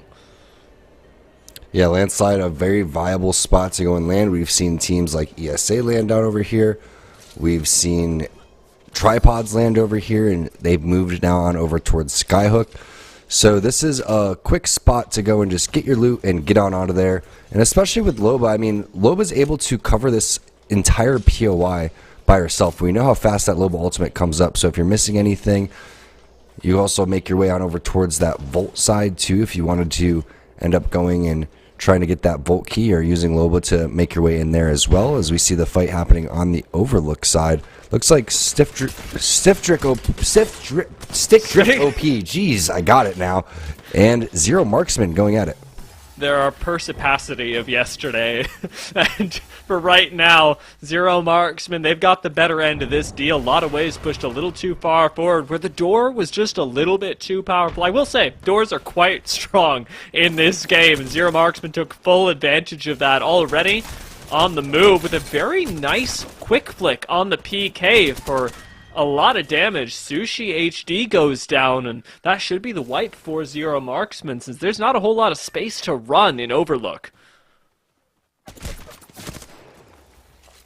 And Stick Drift OP out. Fortunately, I don't have to call their name anymore, because apparently I can't call it out. But Dome is completely open, and that's where the zone is going to continue to pull towards. These zones are always really exciting, because you get a lot of teams setting up in the very back of Dome. You get that respawn, that beacon in the backhand side that you can continually just get the scans for where the zone is going to go towards. But ideally, it's going to hang on over towards Dome and Lava City. That's a little bit more of the popular spots of where these are going to end. There's a blue trailer right out there that's extremely viable, especially if you're playing Watson. It makes me curious as to how we'll see Meowdy handle something like this. They don't have a whole lot of rotation paths out that don't take them directly into a choke point that a lot of other teams will be coming through, and as much as I like Meowdy's fighting, things have been difficult for them when it comes to engaging multiple squads at the same time. Zero Marksman, however, evidently no problem, since they've turned around from their fight in Overlook and instantly wiped the Ruse, who came in for a third party of their own. Love watching Zero Marksman play, and Papa Midget is one of those players that you were talking about yesterday, and this was the pleasant surprise. Overall, 5th place, 38 points. Yeah, that's solid, and you can see why. They are no joke. They know what they're doing. They're confident in taking their fights, and they're able to take the first 2 fights cleanly. Already 6th place today, and as they continue to accrue points, I mean, I'm hoping they can replicate that success. This is very much a team that I'm already looking out for in the Tier 2 scene as we approach this sort of Year 3 of ALGS Season 6 of Series E. Hida, after picking up a 2nd place, not looking too bad either. Quite a few kills under their belt, are getting aggressive in Geyser, but they're going to be really close to Meowdy if they choose to rotate up. We had this question earlier, and Hida simply aren't asking themselves the same thing as they knock down that door, do get temporarily stuck by an Arc Star, but ultimately are still going to take down Pablo in short order, with one of their own falling as well. It's a fight up against Phase 1, and Rowdy Life with the Mozambique is laying down the law, finds a knock, and could turn this whole thing around. They also have the scan on where this player is going to be located. Great job and use of the battery, plus the Seer Q coming through, stopping the res, getting info on where the shields are going to be as well. Great play coming through from Rowdy Life, but they need to secure this kill. They need to focus on the Newcastle inside, and it looks like they were able to get the res off too, so the use of the knockdown shield is coming in, and now Jita's going to continue to push forward. I love that res coming in from Alexander. Now making it a 2v1, plus the chopper going wild. Not electing to go for the wingman, just going to continue. And Bokiyu with the missile swarm. Just everybody doing the right plays right now for Jita. Should be relatively simple for them to play around this knockdown shield, though the R99 doesn't connect momentarily. Hida are making me sweat. They haven't even cracked the shield on the other side yet. I'm trying to chase him down. They do end up finding a full thirst. A little bit of damage. The crack, actually, but Bokyu is down again! And we are still seeing this reverse time and time again. Rowdy Life is going crazy right now, but he does get the interrupt on the res, forced to push out, and there he goes! Hida finally pick up the team fight win. Just a perfect play right there. You can't really ask for anything better from Alexander. He did everything that he needed to, goes for the armor swap, hits the res. You know it's a bait res, but you have to charge, because if he just continues to hit the res, he's going to get that player up. And sometimes it's better just to let that res happen, knock the player again, and then start to push forward, because the timing was just so perfect there from Alexander. He knew exactly what he had to do. I also like the push and challenging in that 2 versus 1, because you understand the situation. You have a Newcastle on your team. You could play hyper aggressive when you have that in your back pocket. So overall, great execution. Now we hop on board over towards the back of Dome. And this is what we were talking about, Dia. You have so many opportunities to coexist inside these buildings. Big nade coming in from Rex. That should do a ton of damage. And it never even exploded. Where'd it go? I have no idea. I think Rex is just as confused as we are, who are still low inside this building, but not as low as we thought they'd be. And Shadimus Prime, they're starting to push in after a really good game last time. Will who end up falling here? Wave's already down. Vize joins him, and the third party may just be claiming our champions from last game. Shadimus Prime rack up those kills, pushing themselves to 11 on the day. Oh my. And Southpaw with a sick shot on the wingman through the window. This guy's nuts. Are you kidding me? Southpaw with the wingman of the century. Doesn't even need any help. This guy's just going in and just charging forward. He's got Adam in the back pocket on the Valkyrie, but Southpaw just went absolutely nutty. Wingman PK, what is this, Season 0, running late now, coming to the fight and trying to third party this one. You could see everybody trying to get on over towards the Dome side. It's shocking to see these teams fight, but at a certain point, you have to take these fights because you don't want to be on the outside of Dome. You want to get inside of these buildings, and a lot of times you end up coexisting with multiple teams inside the buildings, on the outside as well, and you end up with this little game of cat and mouse with the doors. And that's why Valkyrie still is extremely viable, because when you need to break down these doors and you want to save your nades, that missile swarm is going to put in a lot of work. It certainly is. Being able to cover a large area, apply that slow, will really help you out. I'm worried right now, though, for Buff Amos's, who I believe, are going to get interrupted. Something else that we saw in our play moments ago was a really smooth interrupt from the Seer, and that interrupt is going to be enough for bots to claim a kill. I was wondering who took out one of our favorite squads last time. It was bots that ended up pushing up and taking out Redeem, and now that they've got this extra kill, Stomps may just be able to pick up even more. Another player that you'll definitely know if you've been watching not just Challenger Circuit, but even Pro League. Bots are stacked with talent right now, but they're only down to one member. So many people on the ground right now. It looks like a daycare out here. Everyone's just crawling around. It's just like, what is going on? Now you can see Buff Aim Assist is getting the res on over towards the doors. There's the res on the opposite side, so now it's a straight up 2-on-2.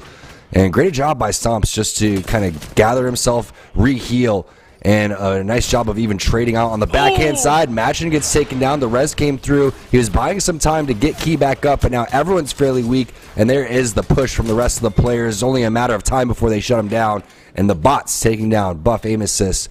Two really great teams right there duking it out. Very close fight. Everybody just playing that game around the reses. That's how you go and do that right there.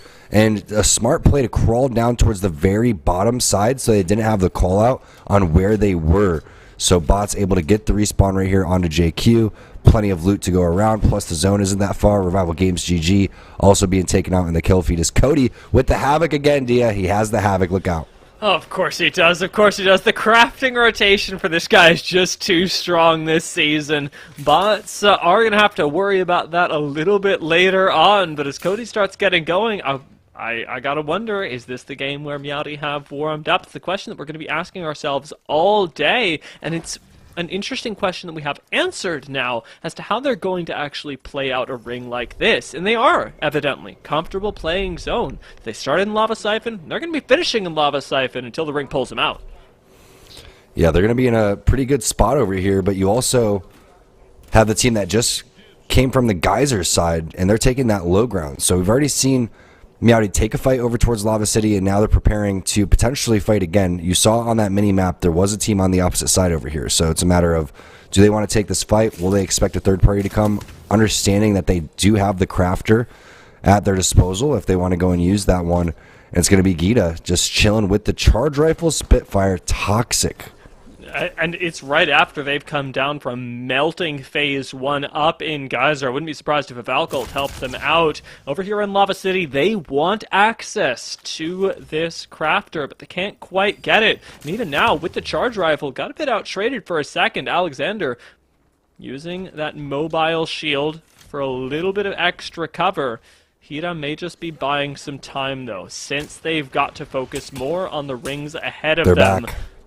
Perspicacity, I got it this time. Has McLovin lasering him down. Give us that sweet angle, the shot of the Seer hand. That's what I really want. They're looking for a few extra kills, but they're gonna settle for what they already had, the knocks previously, and they should start moving into zone sooner rather than later. Paps has to love this loot here for Horizon. The R301 is completely stacked. PK in the back pocket. The 2-4 is such a great scope on that weapon. Unless you kind of struggle realizing which scope you're in. You're like, oh wait, I'm in 4? Whoops, meant to be in 2 the entire time. Overall though, it puts in some serious work, and you could see the tracking from Paps was on point. Underdogs now on the run, and surprisingly, they're able to get away with their life for now. Doesn't look like anyone's in the player outlines, but playing this out as a solo without any health meds is going to be very difficult. And the spot that he's rotating up through in towards launch site should be patrolled. Vera, though we're at 12 squads right now, should be going down in that 12th position if anybody's actually got positioning on this building. It's a worrying thing to be walking through here, especially going at full tilt as he slows for just a moment. Seeing if there's any danger to be had. Shadows Prime have encountered some of their own down at the very southern tip of the map, down by Dome. But they're sitting relatively comfortably as well. He gave up his last 2 cells. Yeah, I don't think I'd do that for you, honestly. I mean, he's got 4 batteries. We'll let it slide. But one of the surprising things is Southpaw has been doing all of this work with the wingman without an extended sniper mag. It's been really impressive to watch how these shots connect. Already laying in the damage and honestly keeping everybody else at bay. Look at the amount of space that they've been given in Dome.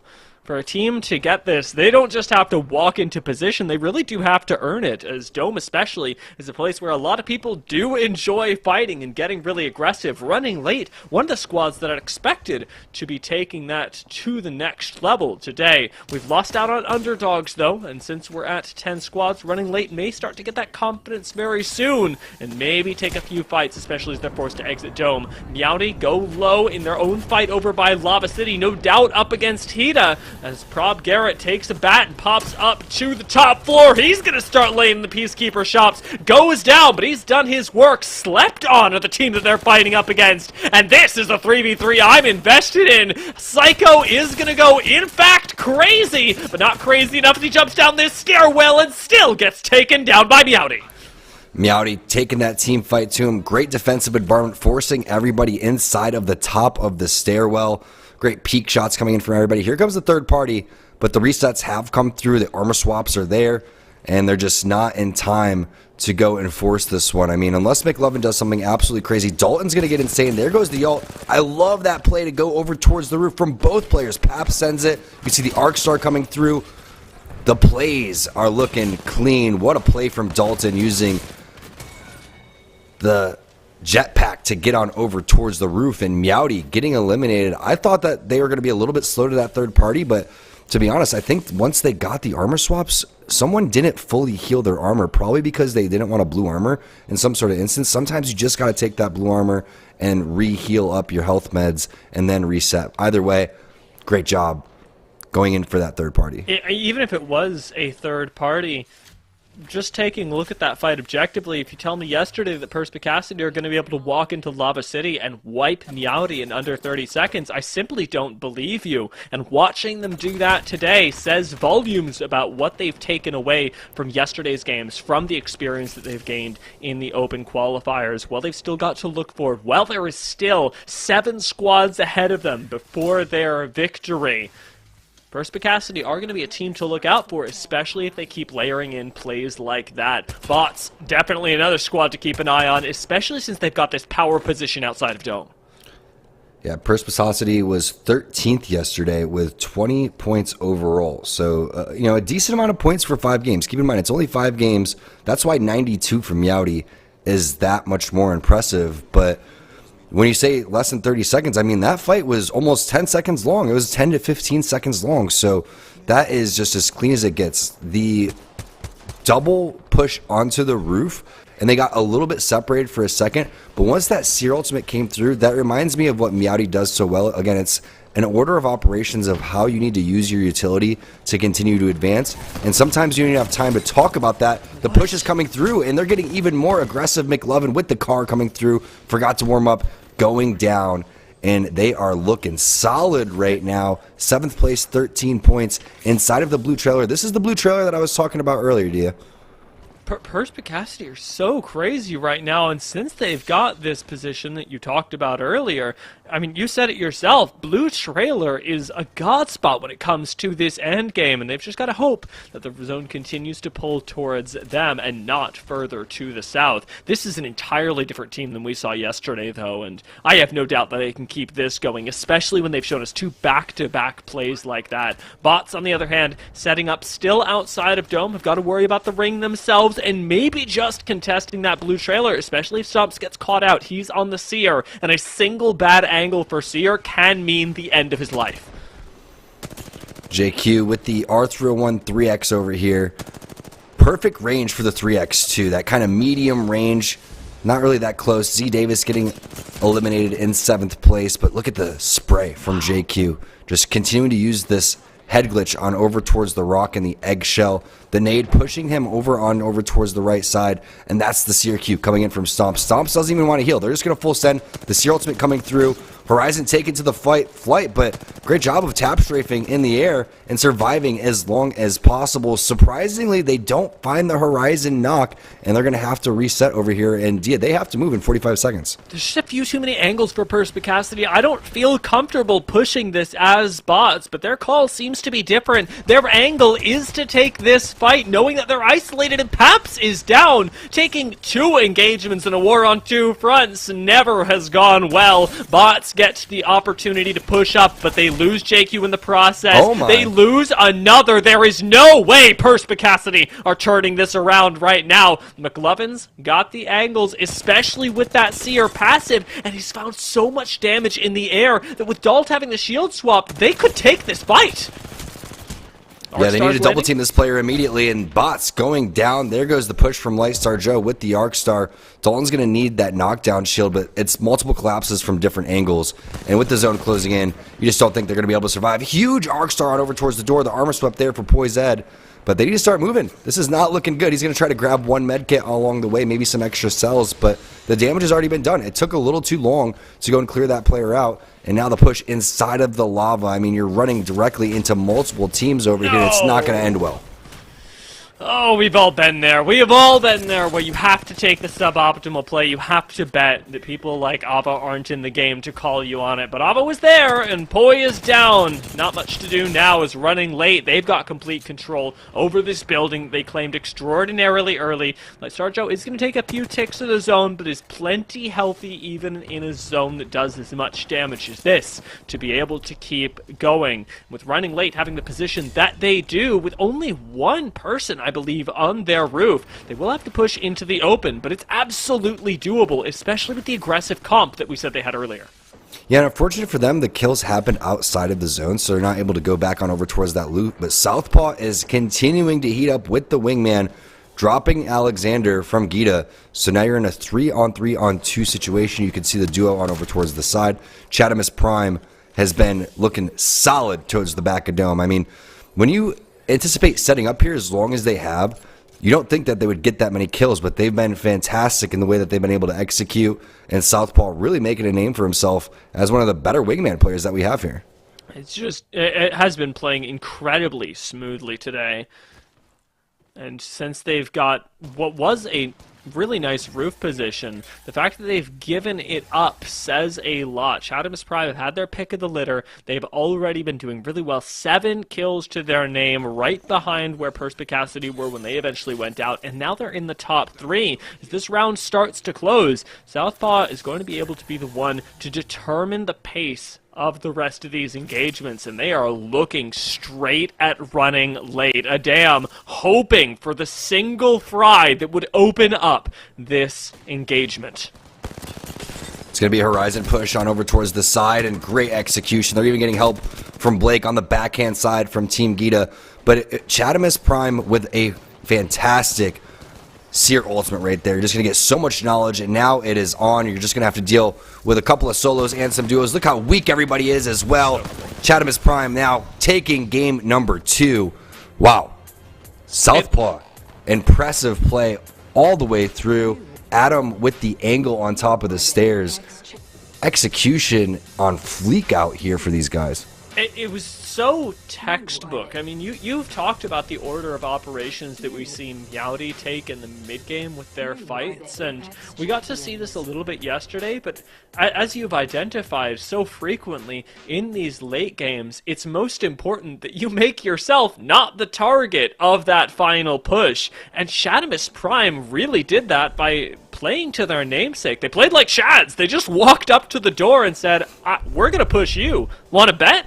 And forced running late to have to take this play for second. That I will say also fortunately worked out. Running late did eventually end up getting second place, and they didn't get all the kills on Hira. Though they lost Ava before she hit the ground, it's still a worthwhile play for them, as they essentially got 2 points out of just committing to a fight instead of waiting for Chatamus to bring it to them. Giga Chatamus Primes for sure. They were going absolutely nutty that game, and you could see Southpaw was heating up extremely early. The push right here coming in with Adam, and you just had a feeling that once they started to get it going, who's going to stop them? Because they played so confident overall. Speaking of confident, Meowdy taking this fight over towards the high ground was absolutely insane. Them versus Slepdown, you really couldn't ask for two better teams going at it. And Psycho did whatever he can, doing his best ASU impersonation on the zip line. But it's a 2v1 situation right here. Everyone's fairly healthy. You could see the armors were really cracked. This is the play from Perspicacity, which I thought was just insane. It was Paps coming through with the grab lift, Dalton coming through with the jetpack. The arc star placement was clean. The prediction on the stairs was ridiculous. Everything that you need from a third party was there. And then that final moment that we just cut off of, the play to throw the Seer ultimate inside of the pills in that loop bin so that they were a little bit scared of pushing out over towards that side. But it seemed like they had all this time to make a plan, and it was only one player going up that horizon lift. If they kind of staggered or all went up at the same time, maybe they had a play to push on top of the duo, get some sort of swap. But it was just a great play overall. I mean, you saw some fantastic plays from Chadamus Prime that, again, you don't expect to see because you haven't seen these players yet play at a very high level on Series E yet, and that's, again, what Series E is all about. And they're competing for that spot, right? To strut their stuff when we hit Season 6.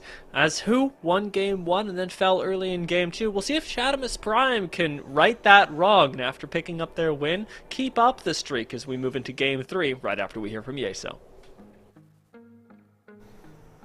Chadamus Prime taking a dub there in Game 2, as well as with the name, Chadamus Prime. I'm a big fan of it as they take the win there. Let's take a look at our champion squad and see how they got things done here in this second game of the day. 9 kills here.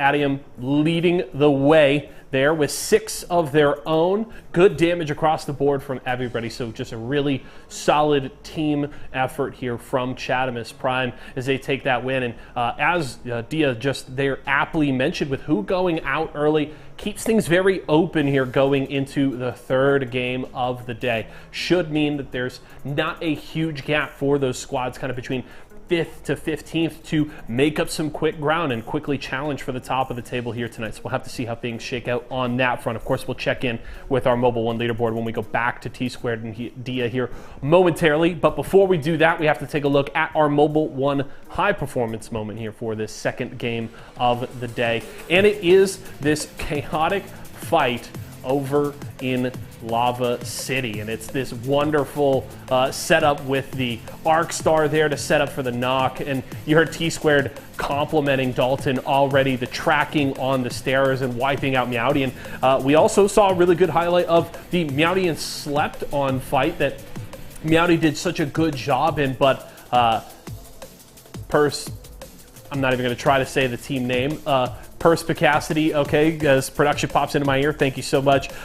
Just with a really good push here, and Dalton just kind of checking all of the boxes. Gets the initial knock there with the car, drops down and sets up the arc star to get the second knock here, and then just does a wonderful job tracking here on the stairs. Decides, little style points, I'll turn the other way and finish off the kill. But just a great job in that fight. That's a clean one that gets him some solid points here in game number 2. Do want to remind you, if you're looking to pick up products from any of our partners here at Series E and Esports Arena, you can see some of them at the bottom of your screen right now. You can head over to walmart.com/esports arena to grab everything that you need. We certainly appreciate all of your support, and so do our partnered brands. We're heading to a quick break right now. When we come back, we've got game 3 on deck. Listen up, esports should be for everyone.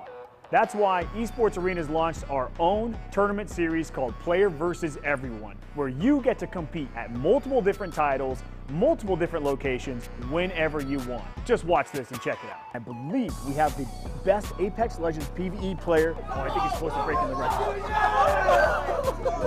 Best Apex Legends player in Scottsdale, Arizona. Whoa, Tyler, hold up a second. We got someone out here in Salt Lake about to smash the record. What'd I tell you? Salt Lake City every time. PvE has something for everyone. Here in Miami, we absolutely crush it at Mario Kart. Come to the final part. Oh, there we go. And that's going to be the top score for the day. See if you can beat that on the leaderboard. The day's not over yet, Luke. Here at Esports Arena Cincinnati, we have somebody who's going to beat the Mario Kart record. So close. But the good news is you can always try again. That's PvE in a nutshell. So find your nearest esports arena because it could be you atop the leaderboard. See you later.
Tyson boneless buffalo bites have that tasty kick of flavor, so they're perfect for any get-together.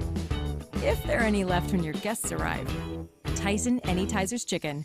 More kicks of flavor, more smiling snackers, more to love. Tyson.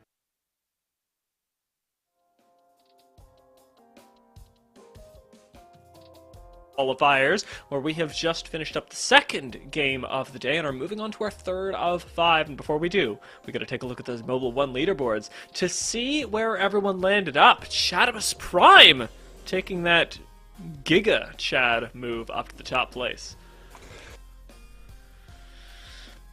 I think that the way that they were moving around screamed confidence. And again, it's not easy to pick up a lot of kills when you're sitting in the back of Dome, and they were able to execute, cleaning out team after team. I believe when we were looking at the replay, it was the 17th squad in the lobby that they took out, right? So that means that they were, taking fights early and often, and were able to fend off third parties where the zone is ending, and that's not easy to do.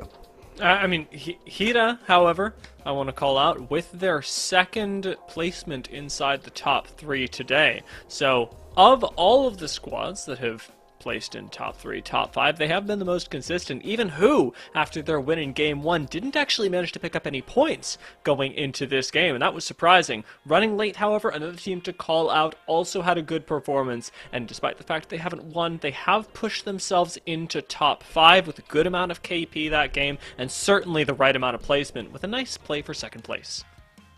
And one of the things that you pointed out, which I love, is the growth that we've seen from teams and the adjustments that we've seen from teams even overnight, right? So watching, Perspicacity go and take the team fight against Meowdy, and we're able to execute that at such a high level, goes to show you that they've realized again that they need to play hyper aggressive. And if you play passive at all, if you're scared to push third parties, listen, that Seer ultimate came down, the Q came through, they saw one player was on the high ground, they immediately full sent that. Those are those split-second decisions that you have to make immediately, and that's what's been so impressive today, is again, we have a new round of players coming through and proving themselves, and that's again what Series E is all about. I can't wait to see what happens in Game 3, 4, and 5.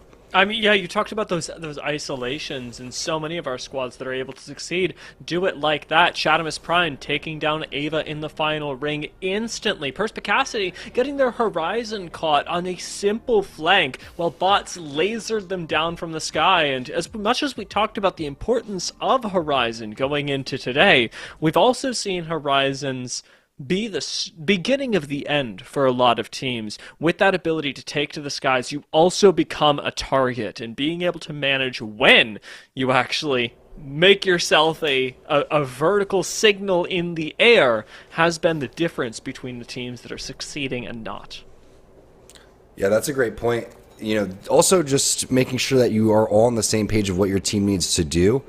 As we take a look at Chatham's Prime, going on over towards the Lava Siphon area. First place with 30 points after their win in game number 2. They're going to be taking a look at a team potentially third-partying them as the first third party taking place in Climatizer. Should be Ruse and Phase 1. Psycho going to come through with the knock, and this is actually slept on over towards the backhand side. Oh my god, and Ruse, honestly, moving real nasty with this 30-30 charge rifle. The hip fire on both of those looked good, but not quite good enough. Slept on still have exactly one member up to be able to contest this, but it should be a full 3-man on the bottom side, as a bubble res has already gone off. Psycho's been finished off, the shield swaps are coming through, and this game is drifting further and further out of Slept On's control. Fortunately, Karma's confirmed that it is still a 2 versus 1, but with very few shields and no bullets. Things are looking rough. Karma's got very few options, but he's going to choose to fight this one. Dropping down to the low grounds, 11 bullets left and a shield crack in his favor. Boffy hitting up the heel as Ruse have managed to get their next member into the fight. God knows what's going to happen here, but I'm hoping that it's Karma surviving and just getting out while he still can. Even then, they're in such a poor spot because this is not what we've seen from Slept On. I mean, now you're ratting it out. They are a team that is so much more talented than this, but you brought up a great point again. No ammo to do anything with that fight. Now everyone's going to be fully healed. You want to try and get these banners, but at what point do you have to give it up? And now the hunt is on. Stinkini is chasing. They understand it with the footsteps down below. They hear the shots coming through as well. Ruse is going to collapse on this in a 3v1 scenario, and I don't know if Karma's going to be able to pull this off. Right now, already taking down Boffy is a pretty nice move.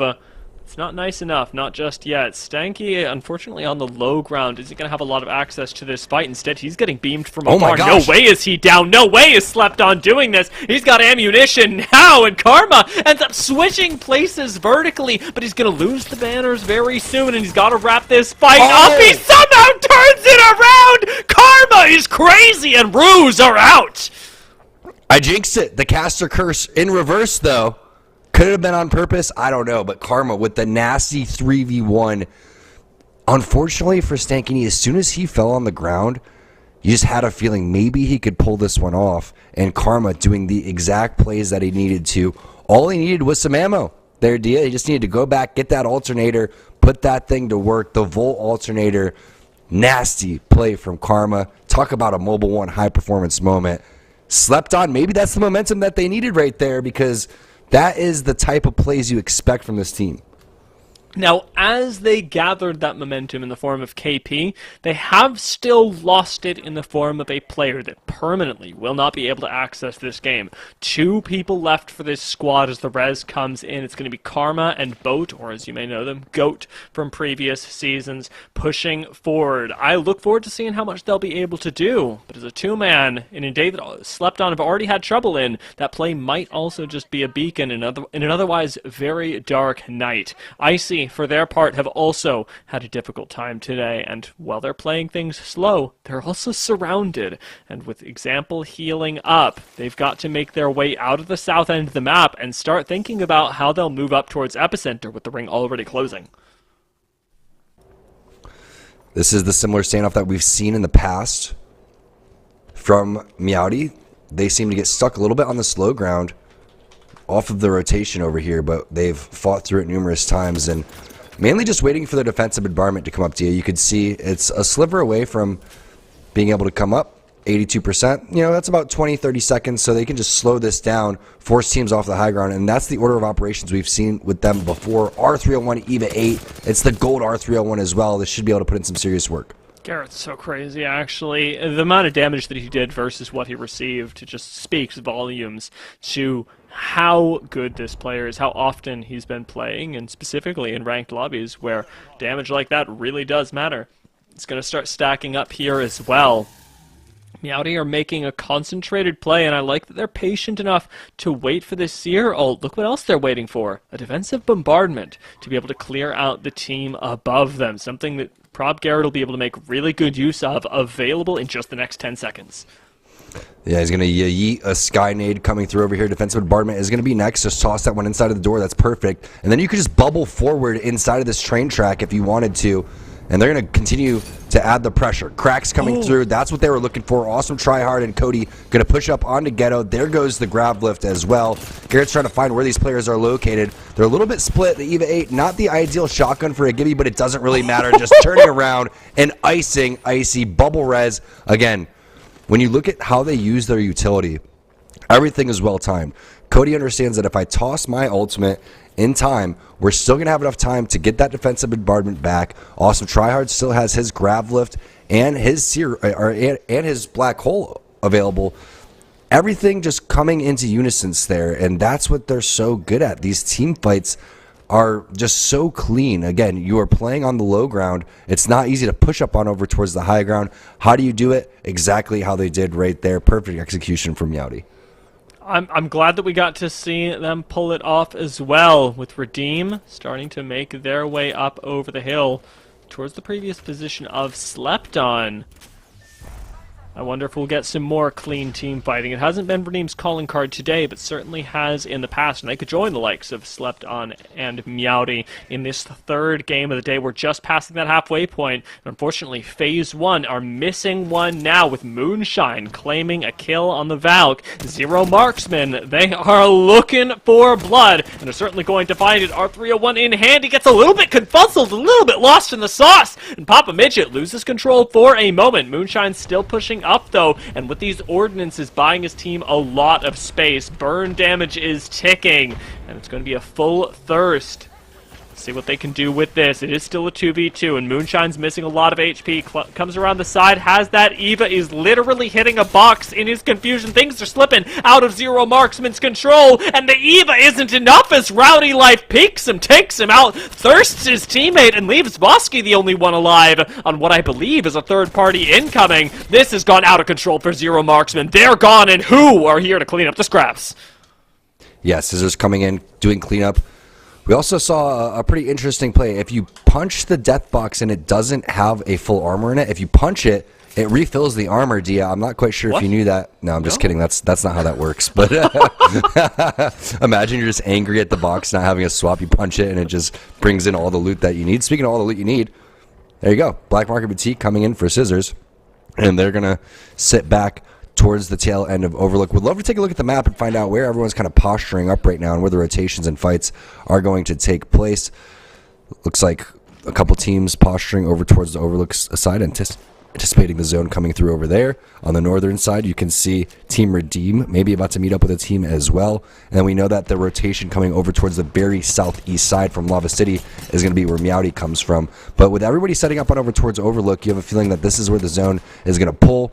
Scissors and their squad are going to get out of dodge and go and maybe take the high ground over towards the mountains, which is a very viable spot. And based on the knowledge that they have and how good this team is at setting up for zone, especially with the composition they have, I feel like that's the power play. Getting on over there is going to give you so many opportunities for kills. It's a really solid call from them. Unfortunately, it looks like they may have lost a member on the way. Vize is out, and while height is powerful, holding it as a two-man also nearly impossible with how much other teams prioritize it. Buff Aim Assist have made their way down onto the low ground right next door to the remainder of this squad, and when Arcstar separates them, it looks like it's a lot more than that. Nice shots with the Eva, and a punch to the face takes down Wave, and in a 1-for-1 in a 2 versus 3 situation, Buff Aim Assist are, make no mistake, still coming out on top. The burn continues to hurt, and Machin, all they've got to do is stay alive inside, who are already gone from a little bit of an assist from Redeem.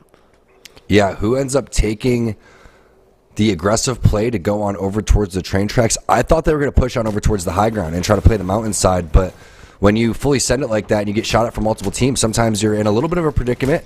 Speaking of predicament, Dalton trying to survive as long as possible, but it's not going to happen now. It's up to McLovin over here on the Seer. Ultimate's going to go down, so has the Q if he goes and needs it, but it looks like there's 2 teams over here. Maybe 3.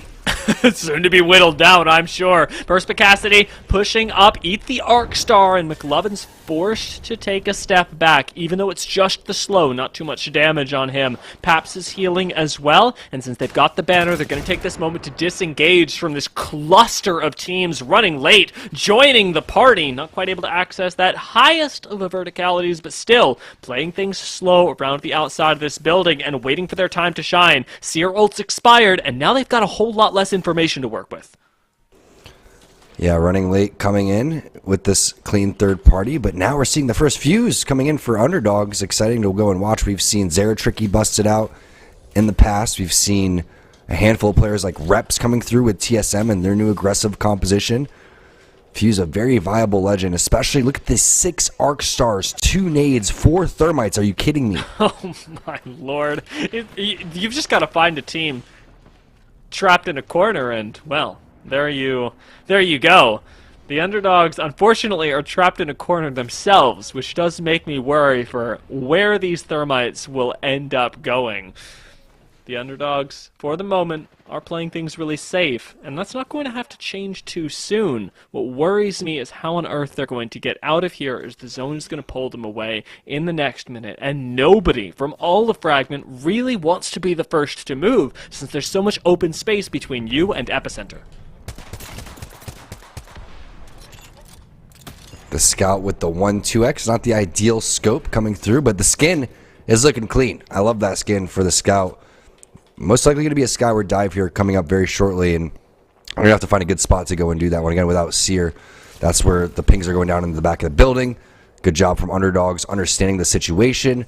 Why fight through these teams when they can just go up and around them, not even taking as much damage as they were expecting either. And this is kind of the play that I was thinking that Scissors and his squad was going to be making from Team Who, and they didn't make that play. Over towards the high ground, that's a great spot to go and kind of evaluate the situation, because if you set up too early without a Watson inside, you're not going to be able to deal with all the teams that are coming through, especially with the Horizon ults, especially with Fuse coming through into play here. It's going to be a very deadly spot to hold for as long as possible. Now, Gita with Alexander throwing down that Newcastle wall, forces a team up the portal and on top of the platform and Overlook.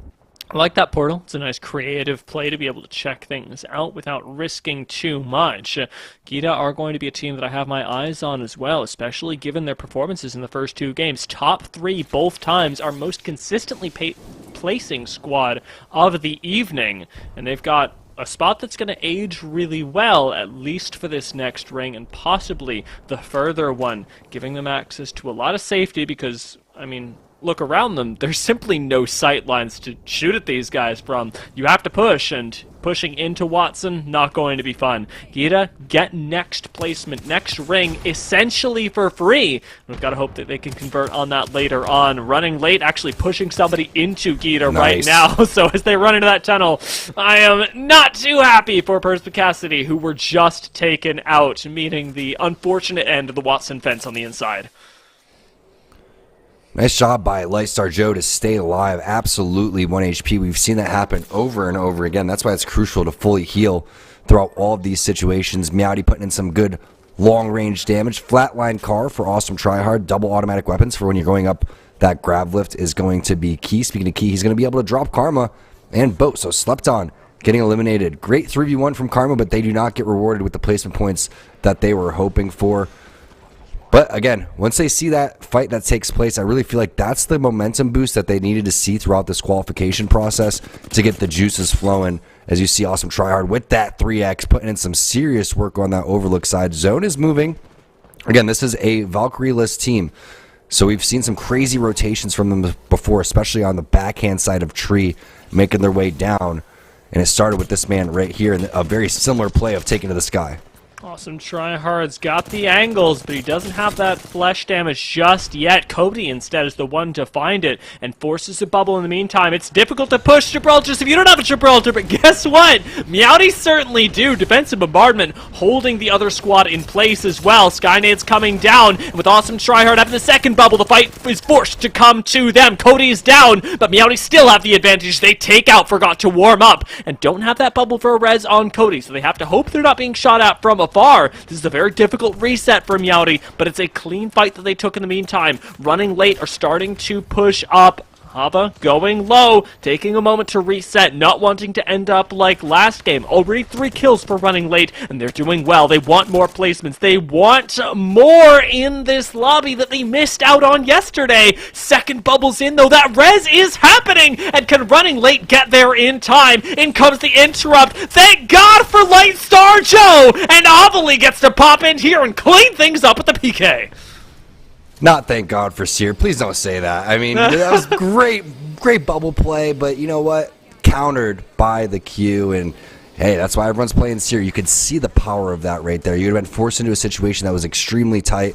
Great execution all across the board. I mean, you could see the Seer was just so on top of everything, and there come the nades flying through. Buff Amos is starting to push through. Only one player remaining on this team, and that is Gita going down. Actually, excuse me, Chatham's Prime eliminated. Team in first place, dropped by Buff Aim Assist, as now we're back on board with the bots, and all hell breaking loose here on World's Edge as round number 4 closes. And yeah, this is where the money's made here in Apex Legends. Zone number 4, everyone could slow play things, but eventually it starts to tick away. That zone gets smaller and smaller, and things really starting to light up. Running late now, really heating up as they're cleaning up this entire lobby. 3 teams eliminated as that zone closed. This little delay that they're running on, showing up just those 10 seconds late to every fight, has left running late so satisfied in the grand scheme of things. They've got all the loot from Meowdy earlier on, being able to pick up those big mod weapons, have an amazing position on the high ground. Their one worry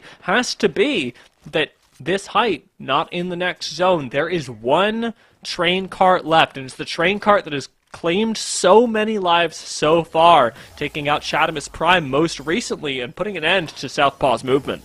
Yeah, but Buff Aim Assist was the first team here, and they're the team that's been locking it down. Remember, Team Who tried to push on over there, and there's a reason why, because this is where the zone was going to end. Everybody really knows it, but there's certain areas that you need to hold with certain legends, and this is typically a Watson area. To see it held with this type of team composition makes it even more impressive coming in for Buff Aim Assist, as we see what Redeem is up to. A little slow start to the day, but we've seen them really start to pick things up. Crows Joe, phenomenal on this horizon. That 2v8 that they had yesterday was ridiculous over towards Harvester. We'll see if they can have a little bit of a repeat performance here with 20 seconds left on zone number 5. All full man squads, so they're gonna have to play this very smart. Typically play this around Joey Blackout. We'll see where the Newcastle wall goes down. That wall isn't necessarily inside of the zone. You can see where the blue player is. That's going to be Joey Blackout. They need to advance forward just a little bit more.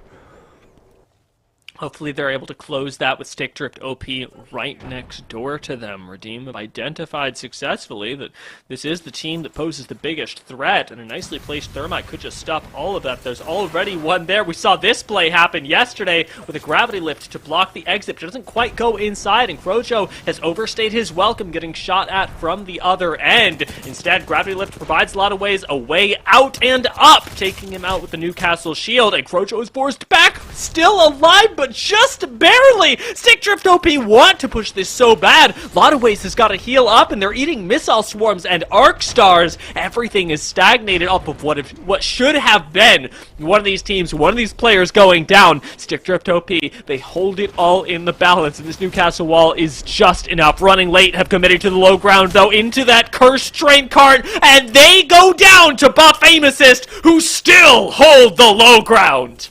And they have the zone pulling directly in front of them, so if they could just continue to lock this down, they're going to be in a great spot. There goes the res coming in from the backhand side, but talk about Uno reverse card for Team Redeemed. I mean, the Newcastle wall, the Q came through, and it stopped everything. It stopped the Thermites coming through. It also stopped the grav lift from being able to go all the way inside, which would have not even let them outside of the door, and that was the original plan coming in for Crows Joe. Unfortunately, that just wasn't the case. Big 189 coming in from Blake. Surprising that doesn't end up knocking that player, but the Kraber nerfs end up being real, and even if they did get that knock, they wouldn't have been able to finish that kill and charge all the way across the map. But it's a 3v3v2 situation over here, and you got to be impressed the way that Buff Aim Assist has been able to lock down this train cart.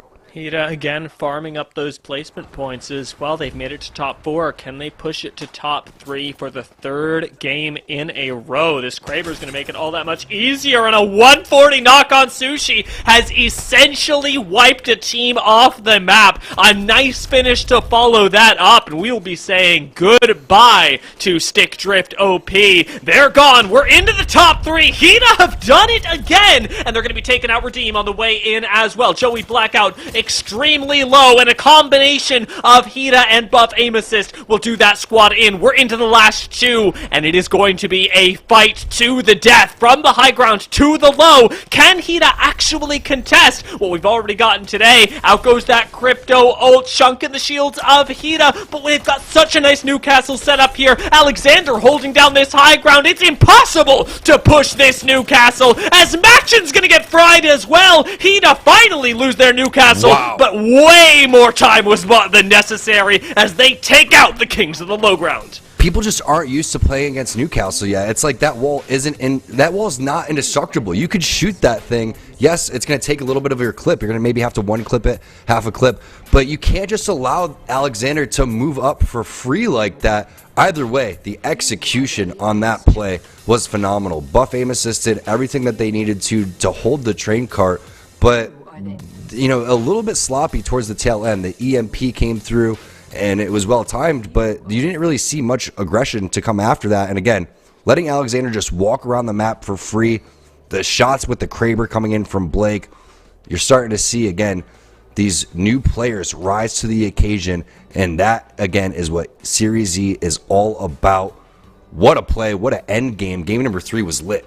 And big congratulations to Hida. I questioned whether they would make top 3 again, whether they'd be able to push themselves that far for our team that has had the most consistent placements today. They weren't just able to do that, they were able to make it to the win. And a squad that has been sitting with good placements in the top 5 all day, but not quite pushing it up to that first place finish, has now gotten there. They may very well be our first or second place squad, even though they're lacking in the kills. With Meowdy going out early as well, we lost a lot of good team fighting squads to this death trap of the low ground, and running late definitely pushing the agenda here.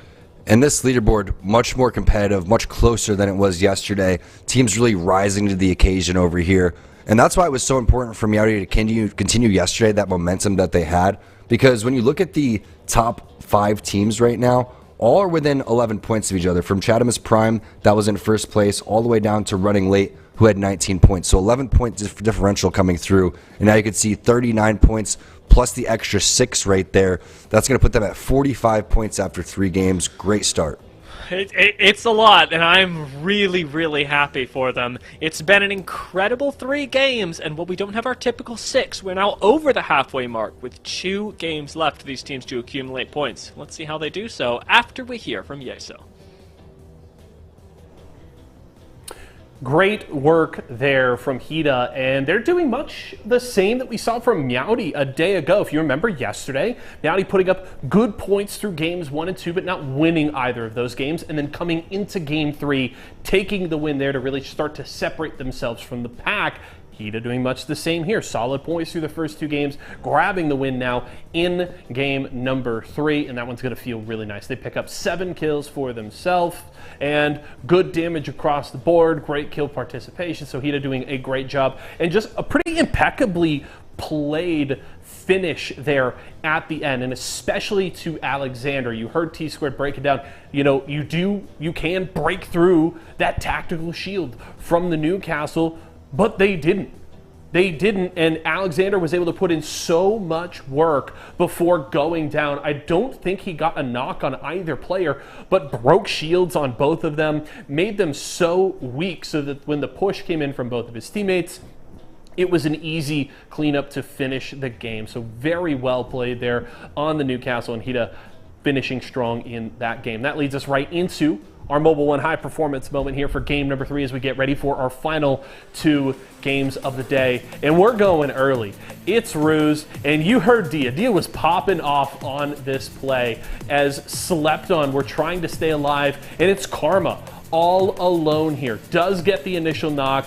Great shots here with the alternator, the tracking there to clean up this last kill. And this is so close in the 1v1, but Karma comes up huge to keep Slepton alive here. And this is important because as you can see on the screen at this point, they've got only 10 points through 2 games in the start of this one.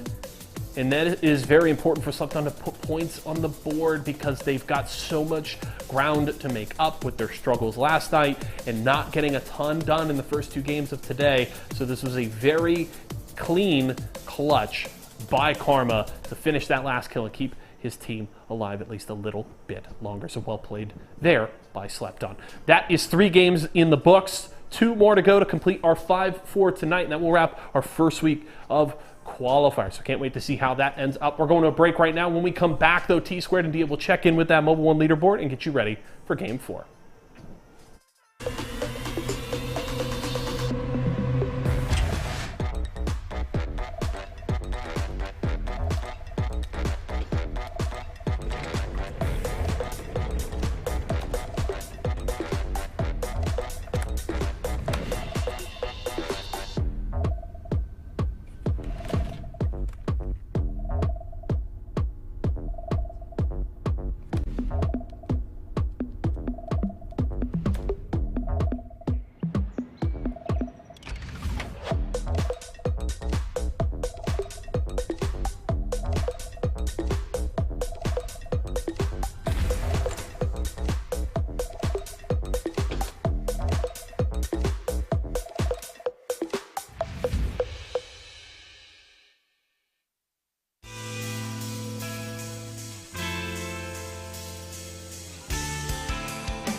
When the chicken is this crispy and this tasty, it doesn't matter what else is for dinner. Tyson crispy strips are so delicious, they'll be your favorite part of every meal. More crispy chicken, more family faves, more to love. Tyson.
I be loading up, they wanna package this. Pray for peace, pacifist, I'm never old enough to give a promise.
The day is more than halfway over now, and the Mobile One leaderboards, they hold all the answers, and they alone will determine who gets the most points at the end of tonight, who gets to carry those points on, and by how much. Right now, surprise, surprise, Tom, with their one win, Hida have thrown themselves into first.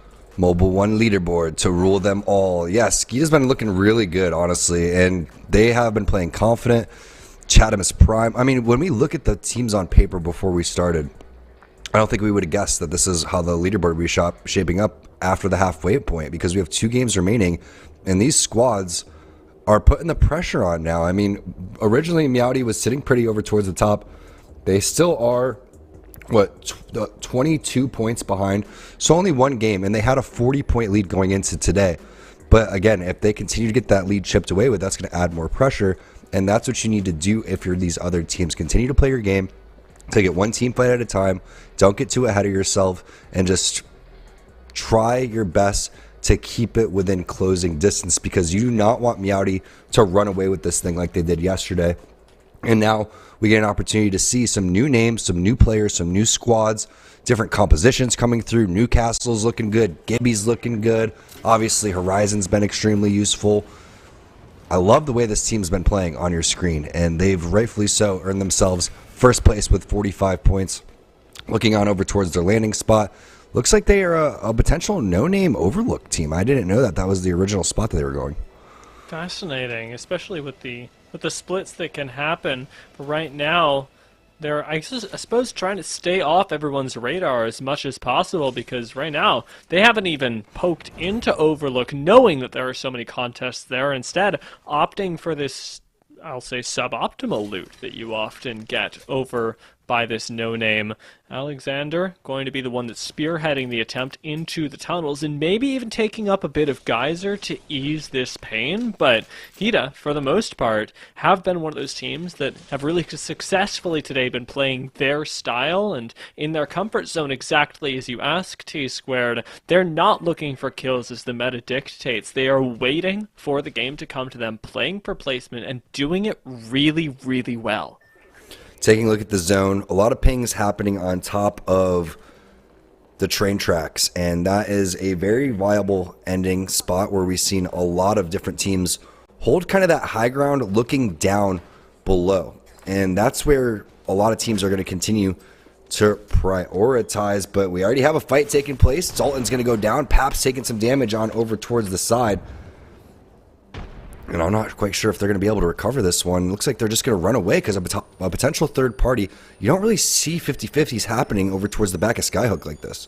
McLovin's found a kill in the meantime, so Paps will have to go over and provide some support if they actually want to commit to this fight. Otherwise, giving up McLovin for doomed might be more of a hindrance than anything. Dalt also should be moving on over, and they've got the opportunity, maybe, just maybe, to recover, but they're playing it extremely scared right now, and understandably so, as the Roos are on their tail. They're not even going to be the first team to drop. Revival Games are the first to drop. 19 squads left. Ring's not even close to closing yet, but Boffy's thinking about kicking this door in for a kill. And the immediate headshot with the wingman is going to be able to knock Dalton out. And he's going to be waiting for his teammates to potentially go and grab that banner. But we did see Karma finish off a kill and Revival Games. And that was most likely happening over towards the Climatizer side. And we mentioned how their Achilles heel has really been the 50-50s off of the rip and not being able to get started, which is why I like what Gita's doing. And the fact that they've been able to, sacrifice some loot in order to continue to play the game and say, you know what? No Name isn't a very good position, but a lot of times we are going to get a beacon, and we're not going to get contested, so we're able to make some moves. As you see what Slepton's up to, they are trying to survive. Boat taking some damage on over towards the side. It looks like they're getting scouted. So not just one team in the area, 3 teams total, and it's Papa Midget with the car. It was a good call from T-Squared to identify where this was happening. So many other teams prioritized this location as well and slept on. Big regretty spaghetti on taking this fight right now. Despite the fact that they have the kills, things are looking scary as Zero Marksmen already have a numbers advantage, though what they are missing is the shields right now. Moonshine is specifically operating on whites, offers up a member that could be picked off. And with Papa Midget pushing forward, they've got to support their Valk, who's already low, already down, and push this as soon as physically possible. Papa Midget still can make things happen, finds a knock, and puts them in a 2v1 situation. Exactly what Zero Marksman needed to recuperate from this situation. Vosky's low, but he's still alive, has slept on. Leave us in Game 4. The problem with Slept On is, while they are trying to qualify here for Series E, they're also going for the ALGS qualifiers. And Series E, you want to continue to get practice, but you're not expecting a psycho challenge like this. 3 teams over towards the back acclimatizer. And Dio, you get used to fighting your 50-50s over here. But more importantly, you're used to your loot paths, your rotations that are going to come forward. Bots now trying to get the res right there onto Stomps. You can see Redeem a little bit on the ropes over towards the Lava Fissure side. This is where the zone's going to end, so you can anticipate a lot of teams are going to make their way over here, and Crozio is going to have to go absolutely nutty towards this backhand building. What is happening right now? These are 2 teams that are just in shambles with, I assume, a third party coming in. There were charge rifle shots from afar, but good lord, Crow may be able to deal with all of them. There comes the third party, I believe. Gravity lift just a moment ago to be able to stabilize on the inside of this building. Still haven't lost one of these squads just yet, but Redeem maybe looking down the barrel of yet another squad as the Loba ult has gone off in the distance, and a lot of people are piling into Lava Fissure, an unexpected amount of people, especially considering how frequently Redeem are able to rotate here with no contest.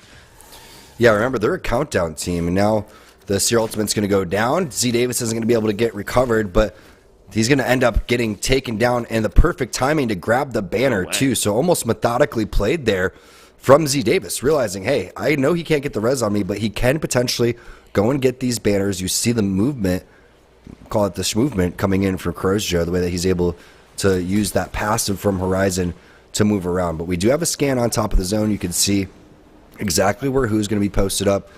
Stomps and their team's going to take flight from the geyser area in the hot springs. They're trying to make some moves as well. They've lost on one player, as forgot to warm up, making their way on over towards Landslide now. We know where the zone's going to close. It's going to kind of close in between where Landslide and where bots are taking place. This is why this building gets so populated over here. Jalone is definitely Jalone in this type of scenario, but it doesn't matter. He almost drops Who single-handedly, doing his best Karma impersonation, and Who's going to survive temporarily. We do know that after looking at that minimap, though, it didn't seem like there's going to be any third parties in the area. Jalone did go really crazy, and I'll give him that, but the choice to go back was really the thing that did him in there.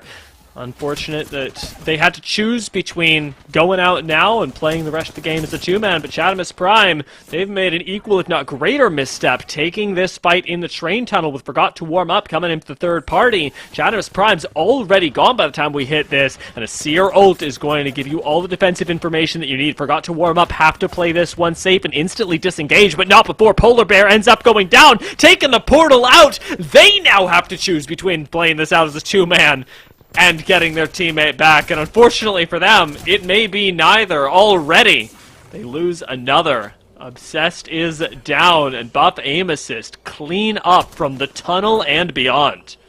I like the way that Key's playing this one. He's playing as safe as possible because he understands how populated this area is going to be. Also, the head glitch on the back of that truck is very powerful, so now the push is coming in from the rest of the team. They're going to be able to clean up the last player, which is Sumo GG, and Forgot to Warm Up is eliminated. Talk about being debated by your teammates there, Diaz. It's like, all right, let's go, let's push. Yeah, great, purple armor swap. Just kidding. Everyone run back to the portal.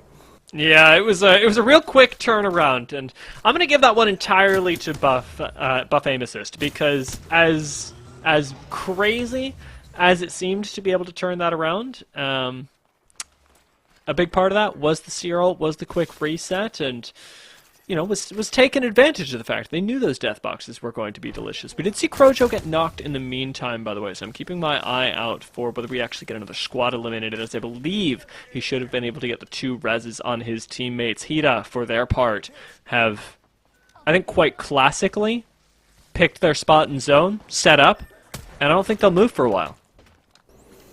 Yeah, I highly doubt it, and it's nice to see the loot that they walked out of there with. Originally, we saw the 30-30 in hand with the purple mag. They switched on over to the charge rifle PK combo, and if you're able to, you know, get the Evo Shield charged up for you and the rest of your team, you're going to be in a good spot. Zero Marksman now making their way inside of this blue trailer area. You can see the wall has gone down. Nice job with the scout shots as well from Voski.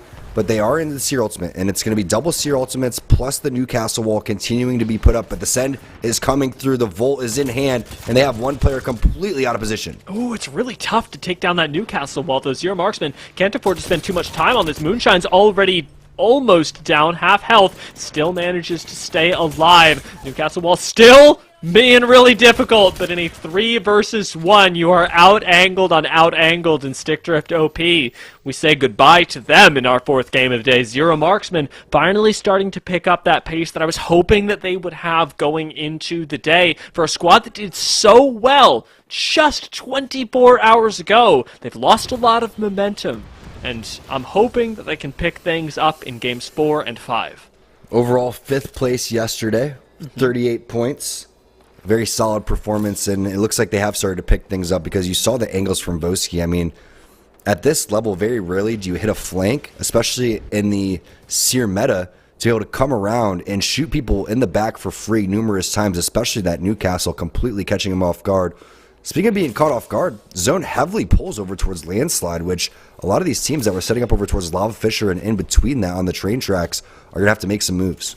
I'm thinking specifically of Hida right now, or Gita, however your accent tells you should pronounce them, as they're going to have to be the ones to make this really big move as a zone team. Zero Marks pushing this high ground into a fuse could be the winning play as well, taking autonomy away from the squad on top. Vera is down and out, and to be able to usurp that spot for basically free is the massive upset. Typically, this is a spot that you don't want to be at, this high ground area, especially in the Horizon meta. You're going to end up getting the black hole very quickly, but they didn't even utilize that. They just flew up, automatic weapons right in your face, car from Moonshine. We saw the Volt coming through as well from Boski.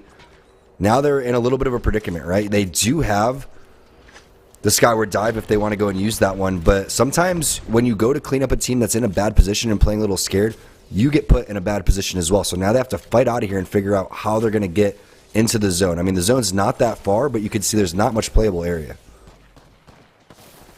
They don't have that defense of the Newcastle either. What they do have is their sights on yet another kill. Already 8 of them right now.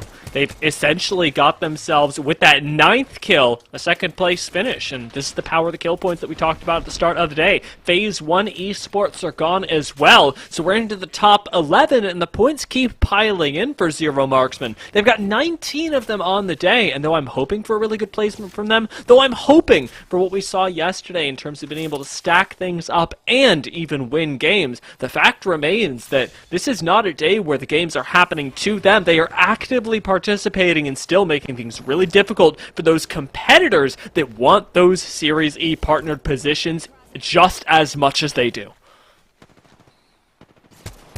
The play for them was to make their way on over towards that trailer. There's a little bit of the ledge from the mountain that they could leave, go and play, wrap around, and then make their move. They don't necessarily have to Skyward Dive. They could save that for a little bit later, just in case they need to use that for Zone 4. And there are a decent amount of squads eliminated, Dia. I mean, we're already looking at 30 players left, 11 squads. This has been a very fast-paced game number 4. And if I learned anything from yesterday, it's that Game 5, these teams do not take the chill pill. They don't say, well, you know what, we're looking forward to the next couple days and we'll see what happens then. These are teams that will push the pace as we get further and further and say, you know what, we haven't got anything today, let's give it our all. Running late, having done that a little bit earlier, have already lost out on 1 member, but still have the opportunity to do so. These high verticality, high mobility legends that they have in the Horizon and the Valkyrie can change things quickly. 10x know and respect that, and more so, don't want to get dropped outside of zone when they've still got so much ground to cover. Hida still sitting in between them and safety. They ult right on over. We'll see where they end up going. Not a whole lot of cover out here, and Redeemer making their way in towards this trailer. Phobia's got to pass it up. It seems like they've found just these small rock outcroppings that they can play, and with Buff Aim Assist looking at them, with Redeem looking at them, I don't know how long they'll survive. Yeah, Redeem is a duo, though, so that's the saving grace for them. You can see fences are going to end up going down. Immediately shot there from Joey Blackout. Z Davis taking some damage out over towards the side. Nice little crevice that they found, but for how long, Dia, is the real question. You can see Redeem in a great position, fully torched. They're going to end up going out. Zero marksman now, with a brawl happening directly underneath where they were previously at, right underneath where that zip line was, and Vosky going to have to put in some serious work. The bubble is very well placed. He's going to have to land the shots, but he's not going to be able to. Moonshine is there, though, and who? Getting dropped. Zero marksman. You were asking for it, Dia. You were wondering when the turn-up was going to come, and they brought the heat right there in that specific team fight. Now Buff Amosys fighting on over towards the trailers, and these trailers are really realistically the only buildings that are in cover right now, so these are extremely important to go and lock down, and we saw the importance of the trailers in the previous game when it ended over towards the Overlook side. Icy getting dropped, but here comes the third party from Meowdy, and Meowdy taking things a little bit slower than they typically have, and this has been one of their better performances today.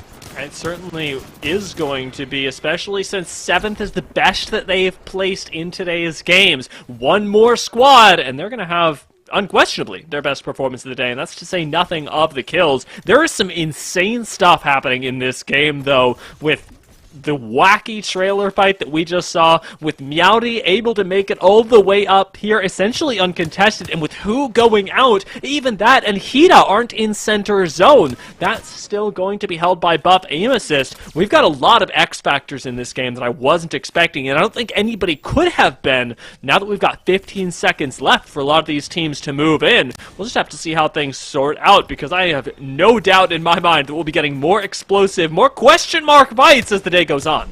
And this is where the value of a Gibby is going to skyrocket. So if any teams in the lobby are still rocking that, you could see how much open space there is. Again, only one playable area that's a building. That's going to be that trailer as Garrett takes on over towards the high ground. He's just going to try to scout things out as much as possible with that wingman, and then eventually they're going to make their way on over towards the trailer where all these loot boxes are. But you don't want to turtle inside of there. That's where you want to play aggressive. Big flank coming in from Boski. You have the scout shots, not connecting on all of them, but still a decent amount of damage. Zone starting to close in, and that's going to take his shields down temporarily, but they're going to move directly with the zone onto this team. And Perspicacity getting dropped in 7th place. Zero marksman, team that you've been looking out for, still in this one, right on the edge of the zone here.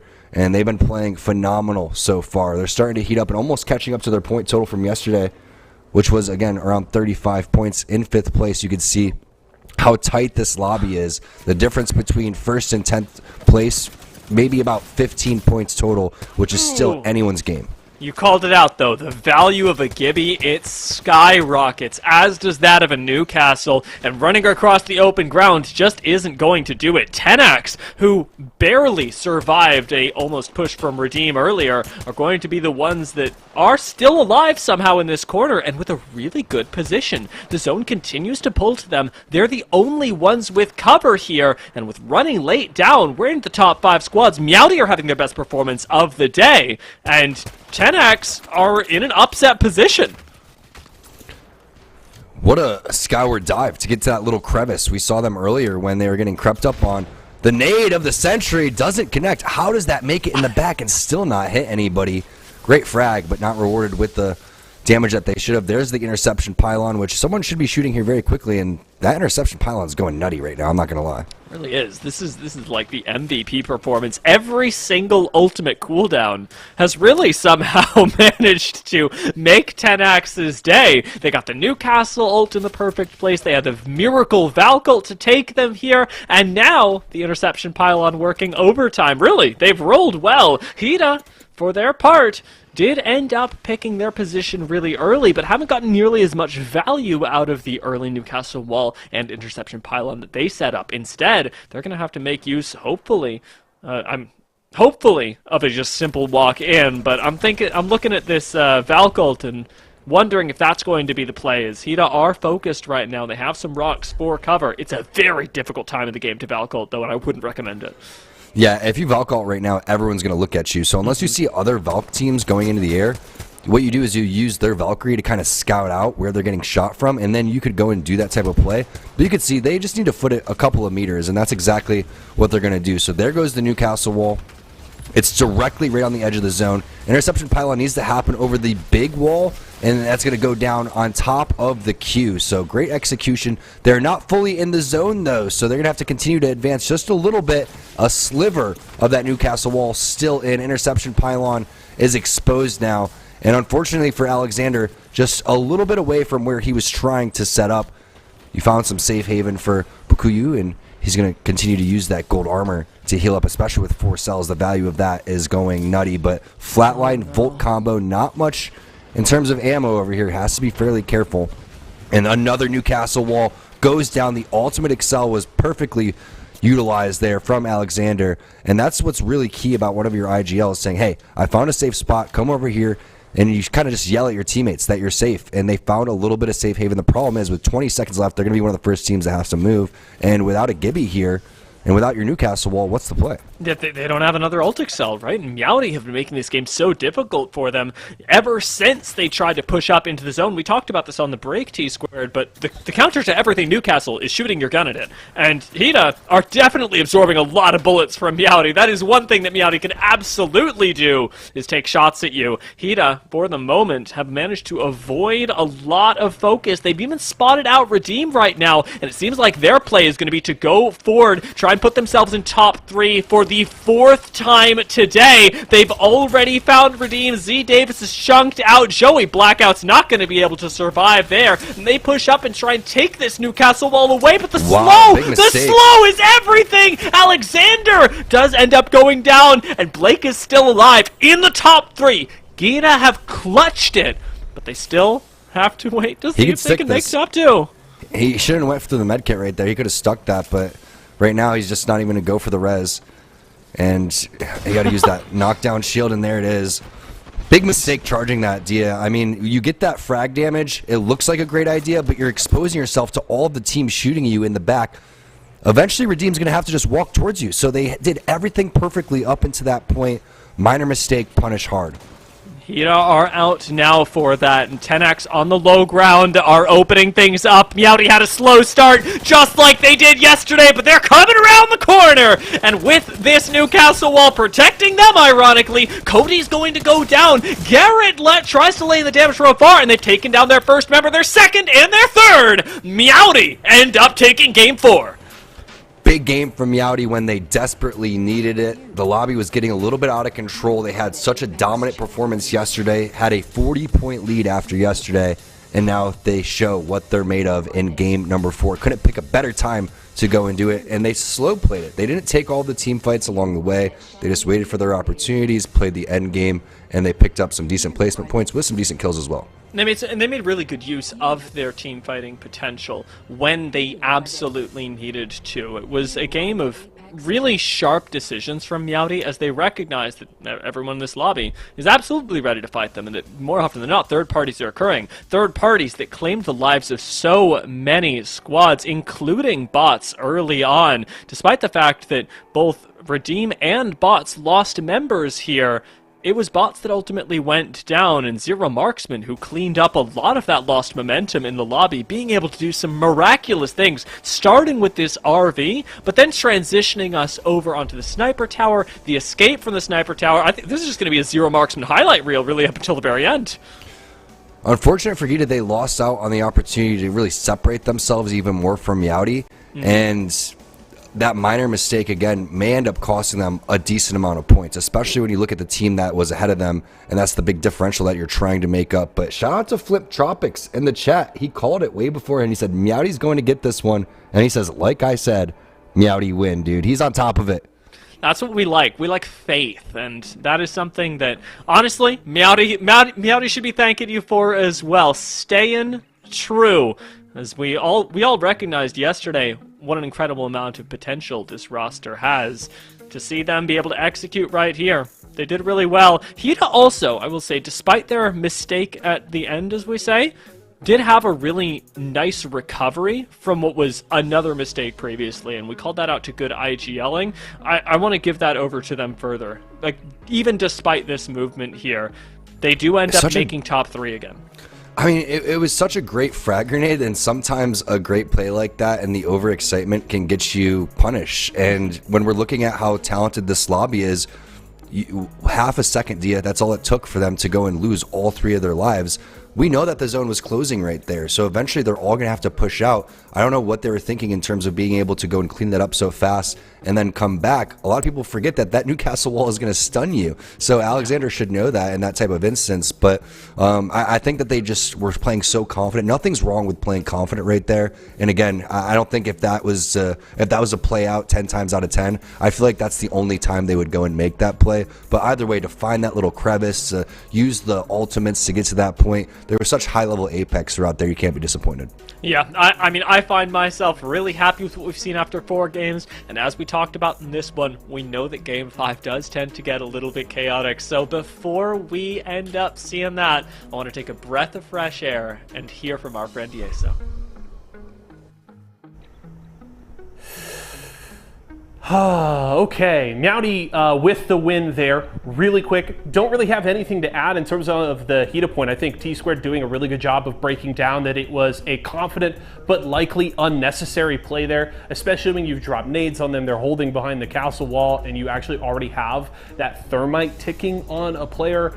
They're going to get pushed out of the zone. I think you probably take the position more and not get greedy for the kills, but I think T-Squared broke that down wonderfully. But Meowdy grabbing a win here, and that's now 3 wins in 9 finals games for Meowdy so far in the qualifiers. They have been so good so far, and they are the clear favorites here early on, regardless of what happens in this final game. We'll have to see if they can pass up Hita for first place here tonight, as of course they finished in first last night, but regardless, they continue to put points on the board, and they're looking really damn good. They pick up 12 kills in this game. That's a 24-point performance for Meowdy, who started a little slower this time around, but they're really hitting their form here in games 3 and 4, and they'll be looking to finish strong in game number 5. Both Garrett and Awesome Tryhard leading the way in kills. Everybody bringing good damage to the table. Really a solid team performance all across the board. And that brings us to our Mobile One high performance moment here for game number 4. And it is this earlier fight with Zero Marksman up around this sniper tower, trying to get up, apply pressure up here, and they get flesh on that first player. Great shots from Voski there, just beaming, and they are able to pretty quickly clean up here. Moonshine dropping there for the attempted finish on the final kill, but this is just well played by Zero Marksman. Good use of the gravity lift to get up high, get those sightlines on these players, just trying to hold and use the cover at the top of this tower. But Zero Marksman, they won't stand for it. They're gonna clean you out, make you flee your safe position, and they're going to punish you. So just well played from Zero Marksman, hoping for more in the future. Another day where Zero Marksman with signs of life, some good moments, but need to still kind of put it all together if they really want to get up there and contest Hita, Meowdy, Redeem, etc. But good play there in game number 4. We're going to a break right now. When we come back, it's our final game of the day. We'll take stock of where everybody stands on that Mobile One leaderboard, and then T-Squared and Dia will have all the action for you in a few. What's up, guys? Tyler Endress, CEO and founder of Esports Arena. And did you know that Esports Arena is located inside Walmarts all throughout the country? We're here in Tulsa, Oklahoma right now at one of our awesome Walmart stores. Let's go take a look.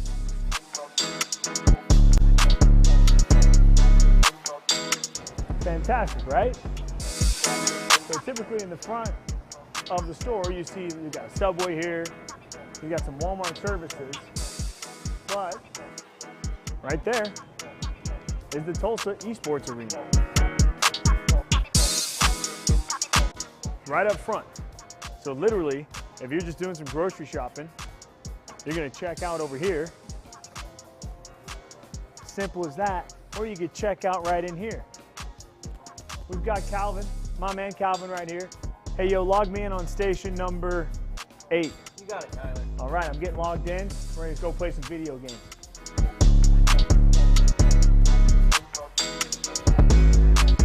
Look at that.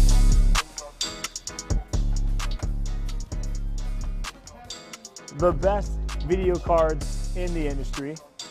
The best CPUs in the industry. The best gaming chairs in the industry, the best Razer peripherals in the industry, the best monitors that let you hit that 200 frames per second in the industry, no screen tearing whatsoever. All right here at Esports Arena.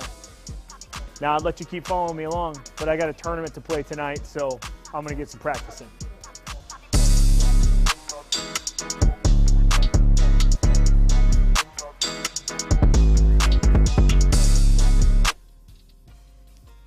Season 6 preseason qualifiers, day number 2. It's going to end right here. This is the 5th game of the day. We've gotten 4 so far. And of those 4 games, we got our Mobile 1 leaderboards to take a look at who's in the lead. Hida still managed to maintain it with a 3rd place finish last game and a 54 points on the day.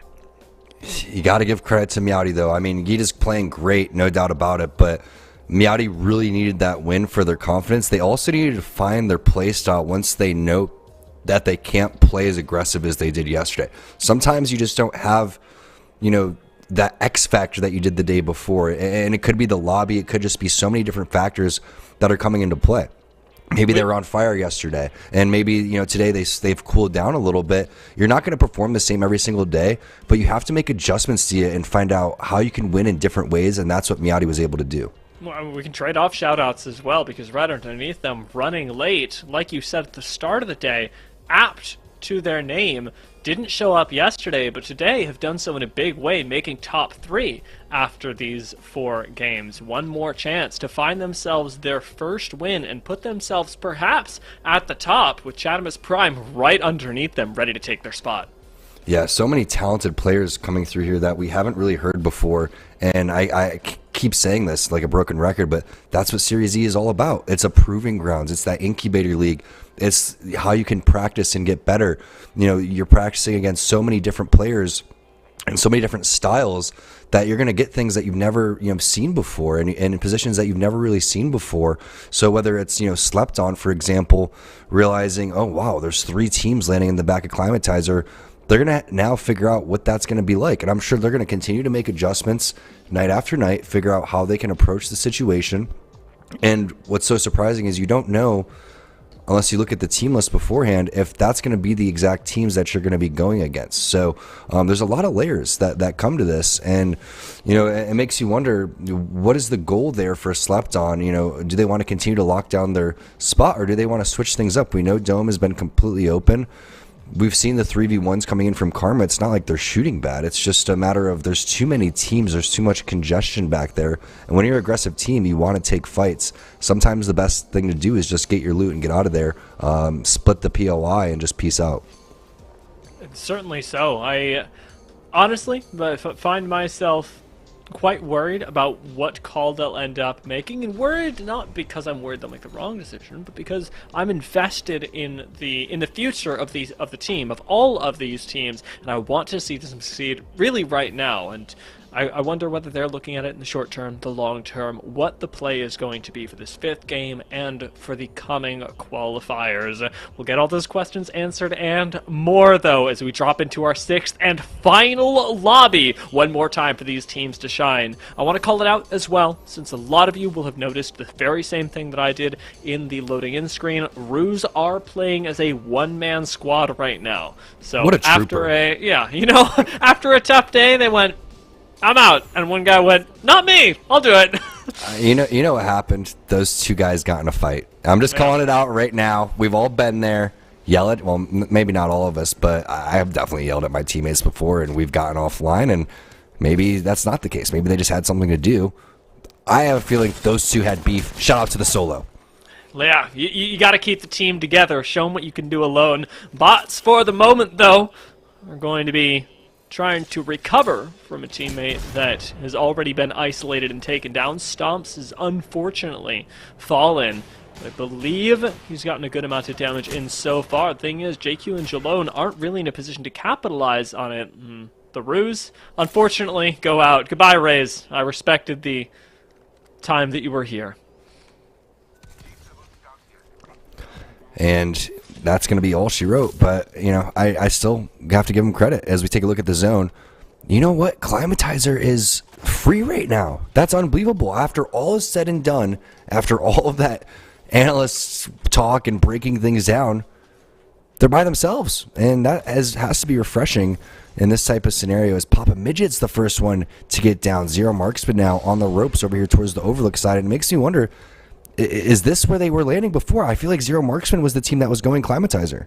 I mean, they've I believe alternated before. I'm not gonna stick to my guns on it, since I'm really sidetracked by the fact that Stick Drift OP is on the ropes with the Arc Star, but they've already gotten that initial knock, so should be able to convert. A nice climb up the side of the building, not gonna go quite the way that a lot of ways wanted to, but Flintzar's holding it down up here. This Peacekeeper is going nasty, and he takes out 2 in the space of 10 seconds. Stick Drift OP have taken down Zero Marksman for the final time today. Nice job from Stick Drift OP, putting together a really solid team fight, and it has to feel good when you pick up all 3 of those kills. I mean, 400 damage in one fight, that's a fantastic number, and doing it without the Seer ultimate, just a straight-up clean fight, is now we see what Who's up to, and who gave him this armor? Double gold and a blue. That's pretty crazy, and it's going to serve them really well without a whole lot of time to pick up bats. Having cells to pop really quickly for a lot of effective health in the early game is nice, and having kills right in front of them is even nicer. Who are already on the warpath and show no signs of slowing down. They could be sidetracked by Survey Camp, but look at their map in the upper left. The ring is right ahead of them, so moving forward here not only potentially gets them kills, but a better spot. No way. No way are they battle chasing this, right? That's not what's happening. You never know. Oh my god. They could be up to no good, making trouble in the neighborhood. I mean, we know that the last game is always a very hyper aggressive game, but right now it looks like they're going to play it a little bit safe over towards the backhand side of Climatizer.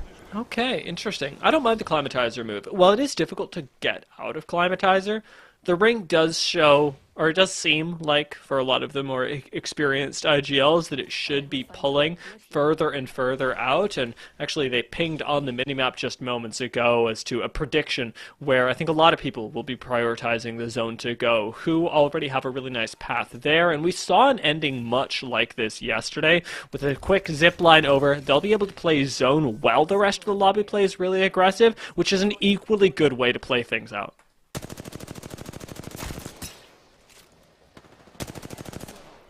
Our 301 shots coming through as we see the mini-map and where the rotations are going to come through and how much cluster of teams are at the bottom-hand side. Bots with the shots coming through. Polar Bear is going to get dropped, and one more player should remain, and that's going to be all she wrote. Actually, there is one more coming up in the backhand side. Excuse me, my bad. Forgot to warm up now. Is eliminated, but this is what we expect in the final game, D. Third party after third party. Redeem pushing the envelope now. Unfortunately not shredding it, as we didn't get those Octane Rev squads that we were hoping for at the start of the day, at the beginning of this week. Crojo, though, still is going to do his best impression of that, starting off the fight basically on his own, throwing for the black hole for the displacement, and the Arc Stars to follow. 73 for the tick on this Arc Star, as Crojo ends up low ground just in time to catch the death box falling from above. Bots are out, and we're down to 14 squads before the first round even closes. Expect this pace to continue as Slepton continuing to push forward over here. Boat's going to take on over towards the high ground. The flatline shots not connecting nearly as much as he was hoping for, but that's an opportunity to hit the battery behind the blue crates, and he's even going to peek because he has the information coming in from the Seer. Karma now going to try to take on over towards the high ground as well. Arcstar was prepped, but it's going to be Adam going down. Flatline on flatline action happening over here for Team Slepton. This is their type of style of play. Unfortunately for them, they've lost out on one of their MVPs, and now here comes the caustic gas. And no! Whoops, who put that there?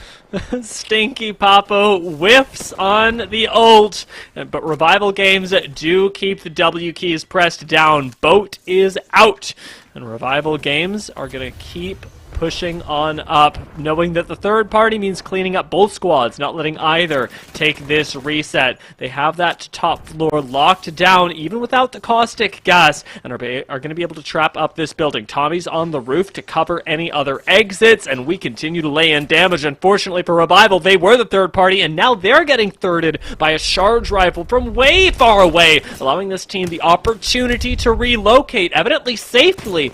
Zark downed, but not in this fight, and Revival Games couldn't quite find the knock off that. Yeah, Revival wanted the smoke, and then they didn't want the smoke, and they may want the smoke a little bit later. We'll see, but it has to be the cost of gas if it's going to be anything, not the smoke. As Perspicosity getting some clean kills on over towards the backhand side of the map, as Gita is looking to put some more charge rifle to work. It's Alexander again doing the Lord's work, tossing on over his purple shield for a blue to get that 137 away. I mean, he's got the 4.8. He's got plenty of ammo over here. Love the way that these guys are playing. I mean, their positioning has been great. I think they learned from their previous mistake, and I have high hopes for them, not only in this game, but the next 2 nights for the qualifiers as well. It's fascinating to see this as well, because once we get the actual look at the charged rifler from afar, you realize the interruption on No Name was way further away than really any chance of impact. There's no way that Gita actually finish off that third party, but they've spotted a res ship going off in the distance, and maybe capitalizing on that. They're only a hop, skip, and a jump away. Instead, going to opt for a little bit of extra damage. The fact remains, they're not giving up this position. Slept On are getting everyone back into the game, and that surprises me, because Gita not giving up this position must mean that I think the circle is ending there. Characteristically, that's what they'll play. Love how this team has played overall. I mean, they've been one of the lone teams to set up fairly early, and unfortunately in these final games, that's just the way the cookie crumbles. You're going to see a lot of fighting continuing to happen over towards these southern sides, because everyone's trying to make up these massive amounts of points. One of those teams, Chatham is Prime. They already got 1 knock, and you can see Tommy and Nutella going down. Well, we've seen this story before. Pushing the building, Revival Games, they decided they wanted the smoke, and they ended up getting the smoke. Redeem now maybe giving it to somebody else, as already Black Hole's been piled in there, and Z Davis can go on the hunt for some additional angles. Perhaps a flank around the outside of the window, not going to find it for now. Crojo's trying to take a reset, but gets shot from afar. Cody taking him down. Redeem have gotten a little bit too antsy themselves. Joey Blackout even being forced to back off and leave Crojo to the Wolves, or in this case to the Cats as Meowdy come in. The longbow from Cody, that thing's still in the game, or is that the Rampage? I couldn't really tell. It's going to be Karma with the Spitfire coming in. Doesn't have many attachments, and it looks like they probably went for a res in order to have the great armors this late in the game based on where they've been landing, and Karma putting in some serious work over here. Barely has any ammo in his back pocket. Garrett going to get knocked by Z Davis and the Redeem squad with the Scout, and No Name's getting lit. Who's got the party over here? It's like TwitchCon over there. For a place that this really doesn't have the zone either, I'm surprised so many teams are focusing on these kills. Chatham is Prime still are trapped in this building with a plethora of squads surrounding them, most notably Meowdy and the squad that was trying to third party them, the recently revived Slept On. I'm really interested in how that'll end up going, the interaction between those two squads. 10X unfortunately won't live to see it, as they are gone to buff aim assist. Chatham is Prime keep holding it down, lobbing frags to keep themselves safe. They just have to make sure no one pushes them, and they should get out of this alive, right? 10X sounds like some sort of prescription or something like that. I don't know. You have to read the small print before you take that one, because there's going to be some sort of repercussions. Chatham is Prime in third place, and I love the way that these guys have been playing. Adam has been nutty. Southpaw with the wingman has been phenomenal. This is just zone 2 closing. You would think this is round 3. That's the weapon you want for when teams are going over towards the skyward dive. Not going to be able to connect there for Adam. And they're going to try to figure out how they are now going to rotate forward as Slept On gets some armor upgrades, gets some extra loot along the way. Karma going from the gray to the blue. And they originally had 20 shots in the Spitfire, so I'm sure they changed out some weapons as well. But there's the sharing of resources. Plenty of resources to go around. Also have a little bit of safe haven area to play. Psycho's going to go and use that Heart Seeker to find out if anyone's above. And speaking of above, Alexander hasn't left this spot. He's continuing to charge rifle and grief this lobby. It's a really interesting change in tactics as well, and I mean, clearly it's working. Alexander is laying in the deeps, but for a team that has typically been playing more for zone than anything else, he has specifically elected a spot that they knew could not have possibly been the ending, to try and take advantage of all the teams coming from the south. Is it working? Who's to say? For right now, they don't have too many kills just yet, but I look forward to how it ends up turning out for them later on. Meowdy, in the meantime, have their own conundrum as they're getting pushed by Slept On. Once again, the team that tried to sandwich them earlier now getting turned on. Cody's been team shot. Garrett is down, and Slept On come back from their own slump, taking out Meowdy. That's the team fight confidence that you need to see coming in from them. They were taken out previously by the same squad. The third party coming in, though. Great tracking coming in from Boat, but it's not enough with the Scout. Lightstar Joe and their squad are going to be introduced to the fray, and third and fourth parties coming in as Chatham's Prime now enters the fray. The knockdown shield spray coming in from Adam. He needs to go and hit a battery, so he's going to back on off as everyone's hitting batteries around the corner. Running late is going to get dropped by Chatham's Prime. What a timing on that third party, and there are, again, 2 teams going out as Chatham's Prime takes over the Overlook area. Chatham's Prime showed up late to that fight purposefully and ended up getting themselves to the 10-kill mark by doing so. All of the loot that was off to the eastern side of the map now belongs to them. They've got a prime rotation up towards Climatizer and the surrounding area, a building that's free there as well. And I find myself envying Chatham's Prime and wondering if this will look like Game 2 with another win for them, because this level of being able to stack yourself up in the mid-game can only mean good things. I'm checking out at Dam, at Scouts Ford, and also Redeem, who have yet to make their way into the ring itself as we look towards our next zone. Yeah, Redeem's kind of found their play style. It's similar to what Meowdy did in the previous game, where they're running around, finding open areas in the map, taking secluded fights when they go and need to. Z Davis needs to heal up, though. It's going to be a great grab lift play coming in from the enemy team to take on over towards the sky, and they didn't even stand a chance. Oh my Perspicacity with the absolute domination of Redeem there. I mean, did they take any damage? Yeah, it looked like they just flew in, almost TSM-esque. It was just, who is this team? I really don't think they did. This is the perspicacity that we saw in Game 2 as well. Not only did we have Chatham's Prime dominating, but we had them taking team fights with extraordinary confidence, and it's gone from south to north. From over by Dome in Game 2 to up by Climatizer in Game 5. It seems like the extremes of the poles are where perspicacity really feel confident, and right now, moving themselves down towards the actual Climatizer body itself, they'll be able to make their way, perhaps using these zip lines in the low ground over to where the zone is actually closing, and keep taking these team fights along the way. These guys are playing confidently, and most importantly, T-Squared, as you recognized, they're playing together.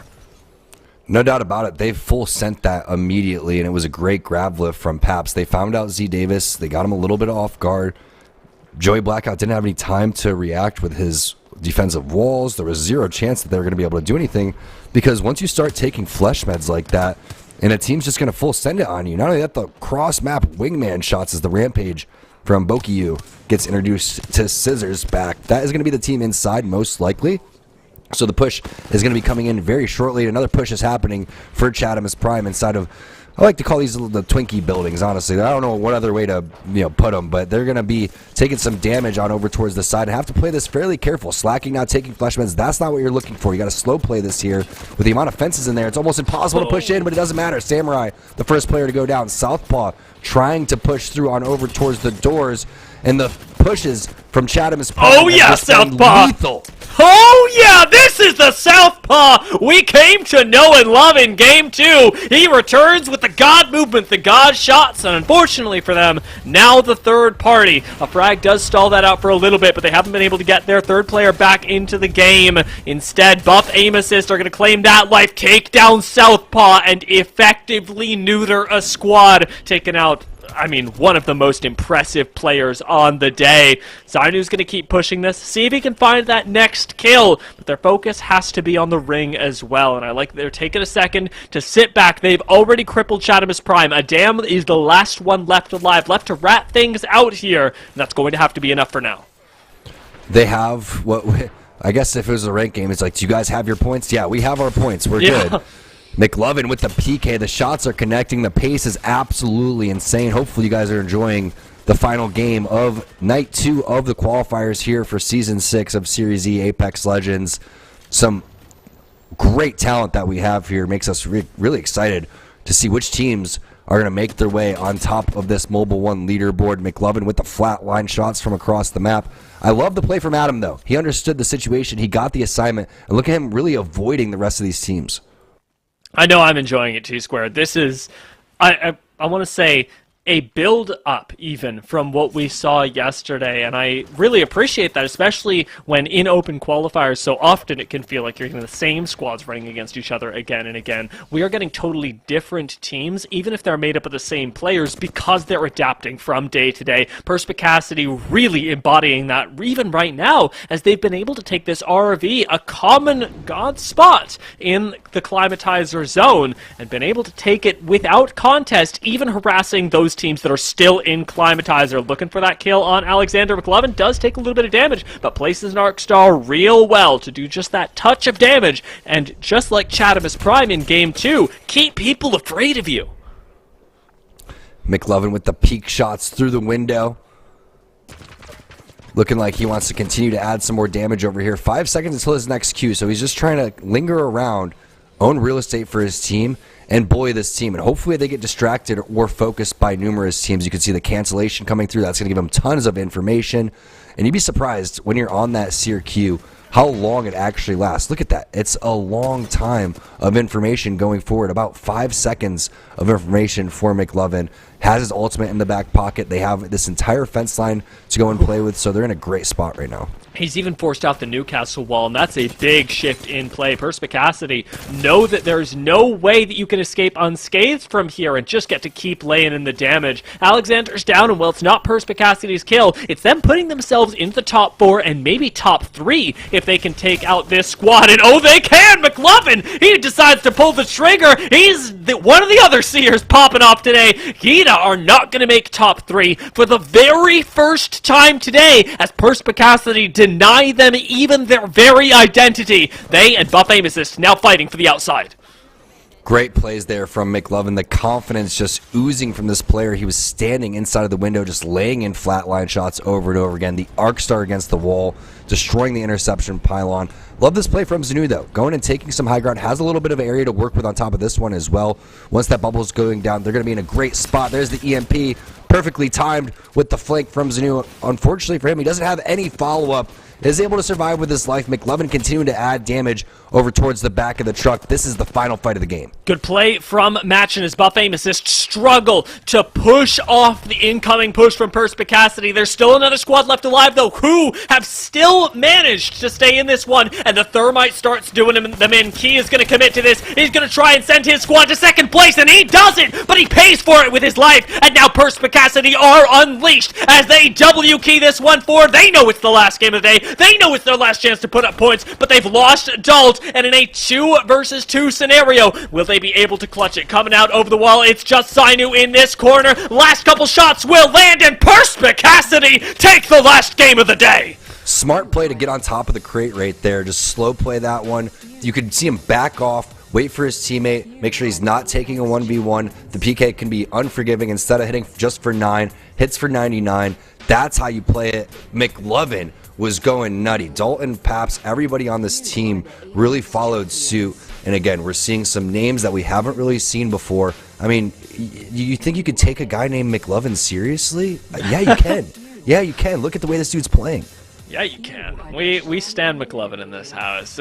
And honestly, a lot of our Seer players really popped off today. I talked a little bit earlier about the lack of mobility on this legend. It's definitely been made up for with brains and confidence on these guys, but that wasn't the only thing that we saw. We had our fair share of clowning around as well, especially with the rife third parties that we saw in places like No Name and then Overlook, making our way up towards the Climatizer ending. Everything that you want for in a game, in a final game here of the night, was just so exciting to see from all fronts. I mean, Southpaw showed what he was made of, the flatline, the wingman. Flatline was really putting in work today. I mean, usually it's the R301 that we see, but you can see if you are having some great tracking, PK shots, just plunking people left and right, maximum damage, just everybody full sending. I wish almost every single game was like that. I mean, we know that a lot of teams play the end zone and it gets very slow paced at times, and that's what makes games like this so exciting when everybody is just fighting out and duking it out.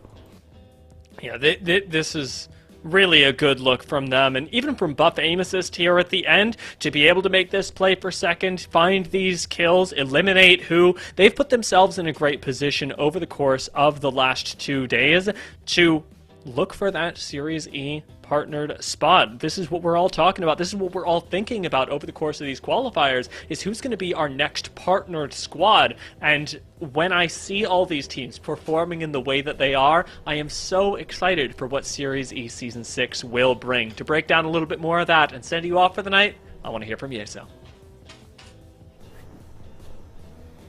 Big thank you to T-Squared and Dia. They crushed it last night and tonight on the cast. So much fun to hear all of their insights, and they definitely bring a ton of fun to the action here today. Perspicacity finishing the day with a strong final game. They were already in the top 4. Not sure how that victory moves them up in the standings, possibly here at the end, but a very good win to end the day. Let's take a look at our final champion squad here today as they pick up 11 kills for themselves.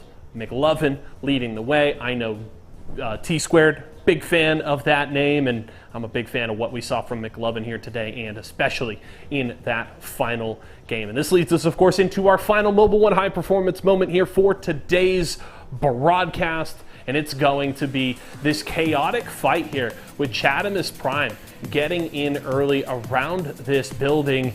And you heard Dia, very complimentary of Southpaw, talking about Southpaw being one of the best performers here today and was popping off in this game, was already kill leader, had 5 kills and 3 assists, and playing aggressively with these peaks and just doing work with that flat line. And you could see holding the angle perfectly for that final PK shot. But of course, it was Buff Aim Assist that rolled in afterwards to throw a wrench into the plans here of the squad, and unfortunately Southpaw and the rest of the crew weren't able to finish on a win, but still Chadamus Prime with a great performance in game number 5 in this fight, showing it very well. Southpaw just was wonderful here with the PK flatline combo and the combination of Southpaw, Adam, and Slacking, just doing some good work there. Let's check out, though, most importantly, our Mobile One leaderboard here to end the day. Meowdy was in first place last night, and they likely should still hold on to first place overall, considering they get another 52 points here tonight, tied with Perspicacity.